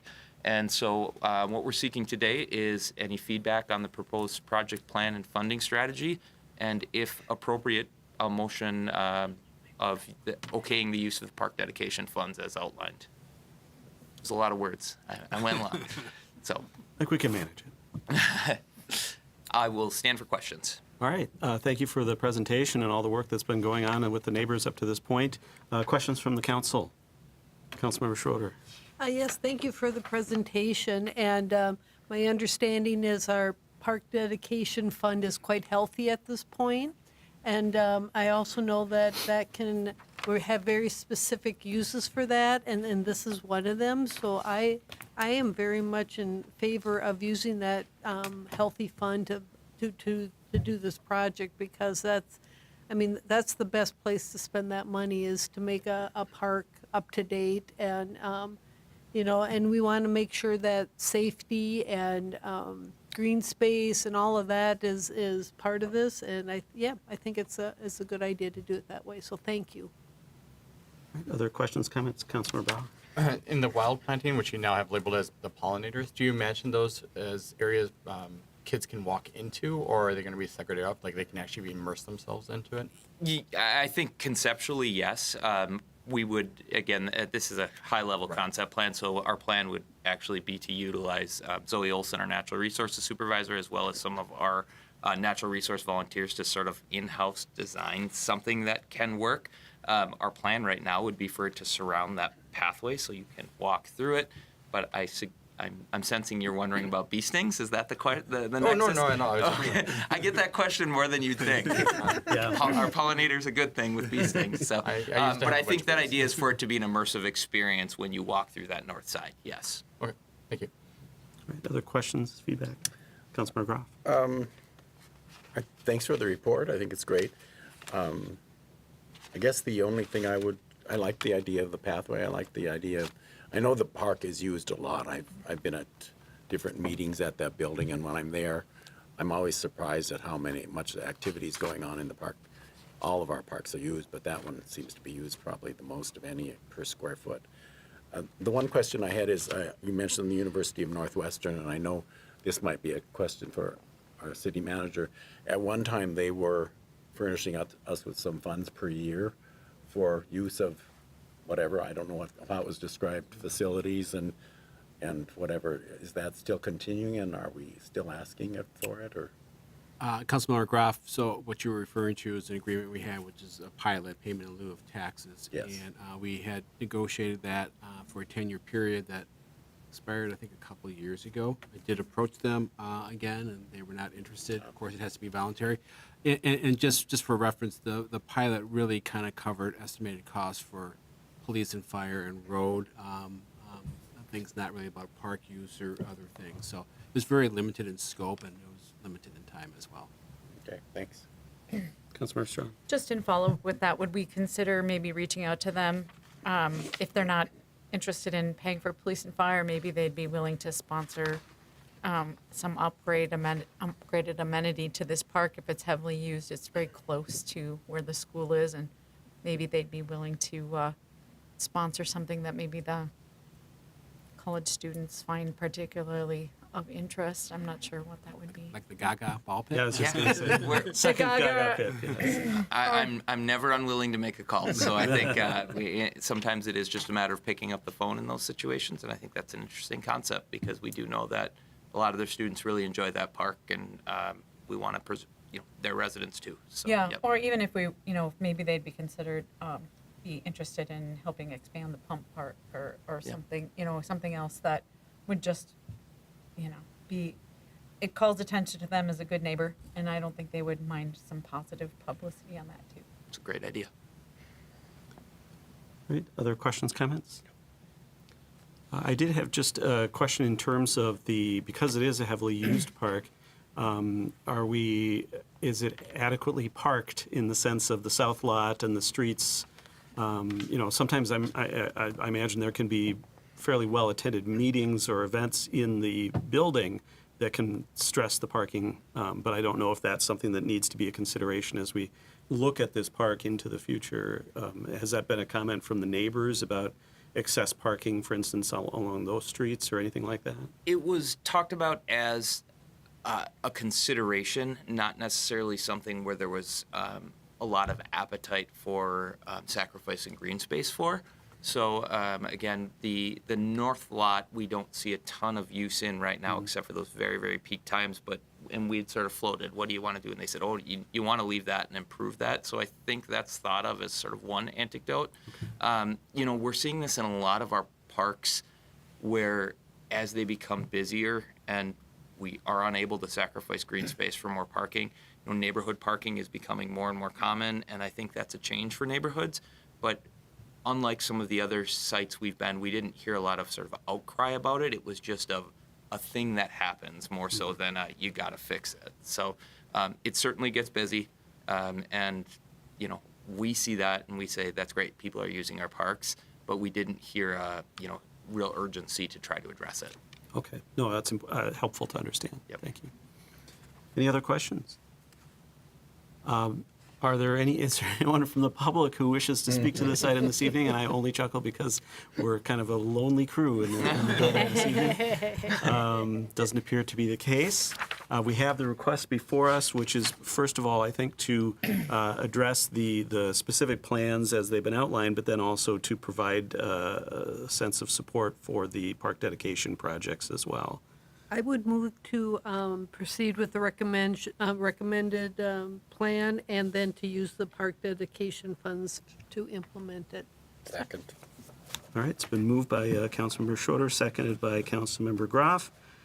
Discussion on the motion. Councilmember Schroeder is the maker. Nope. All right, Councilmember Groff is the seconder. You guys do amazing work all the time, and it's so nice out in the community to get the feedback from people and residents, and appreciate it. All right. Other discussion? Hearing none, all those in favor signify by saying aye. Aye. Aye opposed. That passes unanimously. Those plans and improvements for Autumn Grove Park are approved, I believe, unless we have any further steps we have to take. But if there are, you'll let us know. I will. All right. Thank you. Back to see us. Thank you. That then brings us to our final, I believe, our final business item this evening, which is to take a look at some specific utility rate adjustments to address a couple of circumstances we have for a few homeowners. And I'll turn it over to Public Works Director Jesse Freihammer to bring that item before the council this evening. All right, thank you, Mayor and Council. I have a really, really brief slide presentation, more or less, to show you kind of a summary. But we were approached we heard a few complaints from a few residents about kind of our rate structure and why a few residents, why their base charged on their meter is so high for what they use, particularly if they're gone in the winter, stuff like that. So staff did kind of review, typically the water, your size of your meter determines how much your base charge is. In most cases, for most single-family homes, it's a 5/8 inch meter. I'm sure that's what most you have in your homes. But there are a few exceptions sometimes where people have to have a 1-inch meter or 1.5 inches. Some of that is plumbing code required. Some of it is because of if you're a duplex. You only have one service, but you're servicing 2 homes. So we did look at that. In the table on the right is just kind of summarizes the properties, the upper right, I should say. There's about 29 property owners that have a 1-inch meter, but they actually pay 2.5 times the cost. In most of these cases, they're actually duplexes. So really, or a single-family home. Some are single-family homes, but they're not using 2.5 times the water. So we did think this was unfair. It certainly might be applicable for an apartment building or a commercial use or a townhome that has multiple people, but in most of these cases is one single-family or one property owner. And then in one case, we actually had a 1.5 inch service. They're paying 5 times the cost. And I believe that is actually a duplex home. So we thought we should, to make it a little more fair, we did look at other cities. A lot of cities just charge a base fee for residential, regardless of the size of the home or how many people are connected, as long as it's considered residential. So we thought our proposal is to add a non-standard service fee, which would basically be 2 times the residential, kind of mimicking if you're a duplex, normally you would just plumb two, you'd have 2 meters. If you just have one, we'll double it. So that was kind of our logic behind that. As I indicated, it'd affect about 30 property owners. There'd be about a $30,000 or a $3,300 cost savings over those properties, so that's less revenue the city would get.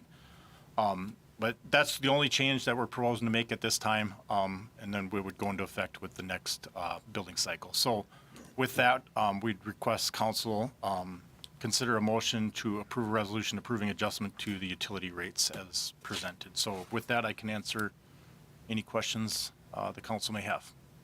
Thank you, Mr. Freihammer. Do you have a sense of the rough magnitude of the revenue that we receive from our water payers each year? I should have known that number, but it's in the millions. Right, that's kind of what I was thinking. So the $3,000 is not going to significantly impact our ability to provide those services? No. All right. That's kind of what I was getting at. Councilmember Strawn. Just confirming then the one person with the 1.5 inch is still going to pay that 94.26. Anybody over 5/8 is going to pay that double rate, regardless if it's a single family home or a duplex or. No, so if you have a 1-inch service and you are a single family or a duplex, then you would just pay the 2 times rate. So that would be the $94.26 Okay. per quarter. And what about the one property with the 1.5? And they would also pay the $94 Okay. and 26 cents. So it affects, currently there's 30 property owners that affects. Okay. And that fee is assessed to them quarterly? Yep, shows up on your water bill. So most residents pay the standard service fee, which is $47.13.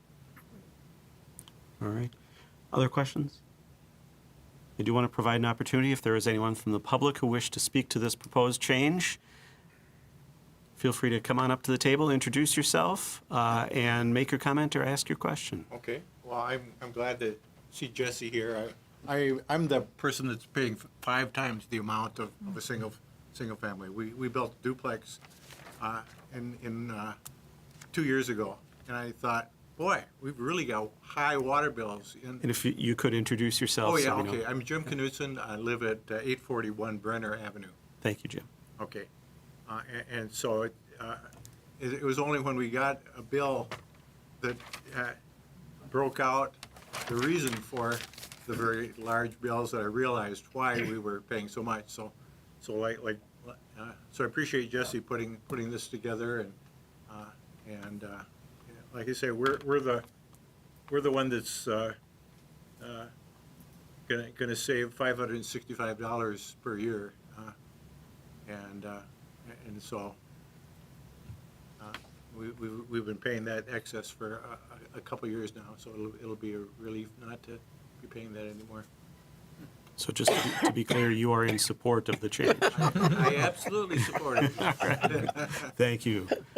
Appreciate being here this evening. All right, with that public comment, we have the question before us, and it would be by a motion to make the adjustment to the, bear with me just a moment. Actually, the utility rate adjustments would be by a resolution. That's what I was looking for, which is attachment 1 in the packet. Is there a motion related to that? So moved. Second. Been moved by Councilmember Schroeder, second by Councilmember Bauer, to approve the resolution authorizing the change to the 2026 utility rates for those affected properties. Discussion on the motion? Yes, Councilmember Schroeder. and thank you for bringing this forward because it absolutely was something that needed to be corrected. So I'm glad. I don't know if it was the homeowner that brought it up originally, but I'm glad that the city staff then took it and figured it out. So thank you. It was resident driven, so. Excellent. All right, as the seconder, I have nothing more to add. Just thank you to the resident for bringing it forward to us. Absolutely. and thank you for impeccable timing coming over here to talk about it. You must have been watching on TV or something. Yeah. Any other discussion on the motion? All right, hearing none, all those in favor signify by saying aye. Aye. Aye opposed? That passes unanimously. That change is approved. That then brings us to the consent agenda, Section 10. I'll turn it over to Mr. Trudgeon to introduce these 3 items for our consideration this evening. Yes, thank you, Mr. Mayor. Very short consent agenda tonight. So item 10A approves payments in the amount of $285,473.94. Item 10B approves an expenditure for the installation of replacement air conditioning in the shared Roseville Gymnastics Center, and for a pavement condition survey of the city's pathways. Then finally, item 10C approves entering into a clean water fund agreement with Metropolitan Council to receive $42,500 for water efficiency rebates for the purchase of water-saving devices by our residents. And that is the consent agenda. All right, thank you, Mr. Trudgeon. Is there a motion on the consent agenda? So moved. Second. Moved by Councilmember Strawn, seconded by Councilmember Groff to approve the consent agenda. Discussion on the motion? No. Hearing none, all those in favor signify by saying aye. Aye. Aye opposed? That passes unanimously. That then brings us to our future agenda review. Turn it over to Mr. Trudgeon again. Thank you. Just open it up. All right, so as you know, the back end of June is busy with Rosefest, so we don't have a meeting until July 6th. Would note that on July 6th, one of the proclamations is Kiwanis Peanut Day. As you know, they're always looking for a donation, so make sure you bring some money to contribute. Cash. Cash, yes. They haven't brought a square with them yet. Yeah, no square or Venmo or anything. We will be planning on talking about the Leaf site closure. We're going to bring back that topic. And I believe PWET is looking at that at the end of June here, so we'll come with a recommendation. Want to take a look at the Climate Equity Action Plan and look for that approval. Then we have another right-of-way vacation. Maybe it's too soon to bring back a vacation, but I've been guaranteed this is a very simple one. It is part of the PIC property, high development, as some part of the right-of-way in the roundabout that just needs to be vacated. So it should be pretty straightforward. July 13, we'll have dedicated as a work session and very specifically about the budget. We want to talk the whole time about the budget, allow for departments to talk about their budget requests. And I would mention, just generally speaking, that I have instructed department heads to talk about what they're asking, so it's not really an opportunity for me to really cull it down. I want you all to see that first, just to understand that. I think it's clear that we're going to have to do some close scrutiny of that budget, but I just want you to know what you see is just kind of the initial start point. I do want to check in with the council to make sure that you would want to do a similar format as we did April 13th, where we held over the fire station. That room is available. We can do that over there. And I also want to check in on start time. Last time I started at 4 o'clock, and just wondering what the council's feelings were on the 13th to do that. We roughly budgeted about 3 hours, and that seemed to be sufficient. So just maybe I can pause there and see if there's any thoughts on that or direction you want to give me on that. 4 o'clock works for me. I'm comfortable with the time and the location. I think that worked well. I've heard from staff that they also appreciated that environment to have that discussion. And I will note that it's still an open meeting. Still public still public. And in fact, we did have some people from the public there. Correct. So at this point, off of the topic of timing and logistics, will the staff have had any conversations internally about sort of some of the trade-offs or the what are the most important and what the departments are, sort of how it all fits together yet, or is that still to come? I think that's still to come. I think Okay. I do want to present that. I think all the department heads are aware of what everybody's asking for. I think in the end, I would want to get their feedback. Ultimately, it's going to be for me to make some decisions on that. But I think I want to make sure the council sees kind of what those asks are, knowing that we can't maybe fund everything, that this is something that identifies as an issue that moving forward here. I would see something like that, a prioritization or importance, maybe come after that, and certainly want some of your feedback from that. The only reason I ask that, because it sounds a little bit different than I think what we talked about at the end of that April meeting, having had some more interaction between staff and departments prior to our next discussion. So that's why I just bring it up. I certainly don't want to open up an extended discussion in our future agenda review, because that's not what it's for. But I just wanted to note that based on hearing what I was hearing. Sure. So, and we can certainly have more offline conversations in regard to that as needed. But I, like I said, wanted to note that. Yep. Carrying on. So I think I'm hearing 4 o'clock at the fire station, kind of the same stuff would work. Okay, great. Then at the following Monday, July 20th, we actually moved the scheduled EDA meeting from the 13th to the 20th. In some respects, we'll be talking about the EDA budget, but we can dive a little bit deeper perhaps at the EDA meeting about that, kind of with the format that you know and all the line items. We also want to provide you an update on the rental assistance program, on the usage and the marketing, how that's going. And then receive recommendations on the use of LAHA funds. There might be a better way to say that, but one of the things some staff have been working on is how to prioritize different things. And, you know, it's some big thinking, so we want to put those ideas out there for you to react to. So I guess receive it in that spirit of just trying to think how we can be creative in using that. So that's really the EDA meeting and the actual city council meeting. We will receive from the county a presentation on Victoria Street Pathway Project. As you know, this is a project that's come up in the past. This is led by the county. That would be along Victoria and Roseville and Shoreview. And I think that's generated some interest in the past and may again. But this is an updated presentation on kind of what that project could look like. We also want to have a joint meeting with the PWED Commission and then receive the results of the community survey and receive that presentation. Then I just call it the June events. You know the schedule very well. You can see it's quite busy here in Roseville at the back end of June, and then the August meetings. I would call out the August 19th meeting. Would be a special city council meeting to interview commission applicants. I don't think, I was going to double check and I didn't today. I don't think we have any vacancies as of now, so that might not happen, but that's on the calendar. So I just want to make sure that you noted that on your calendar in case it did come up. And that's what I have for future agenda.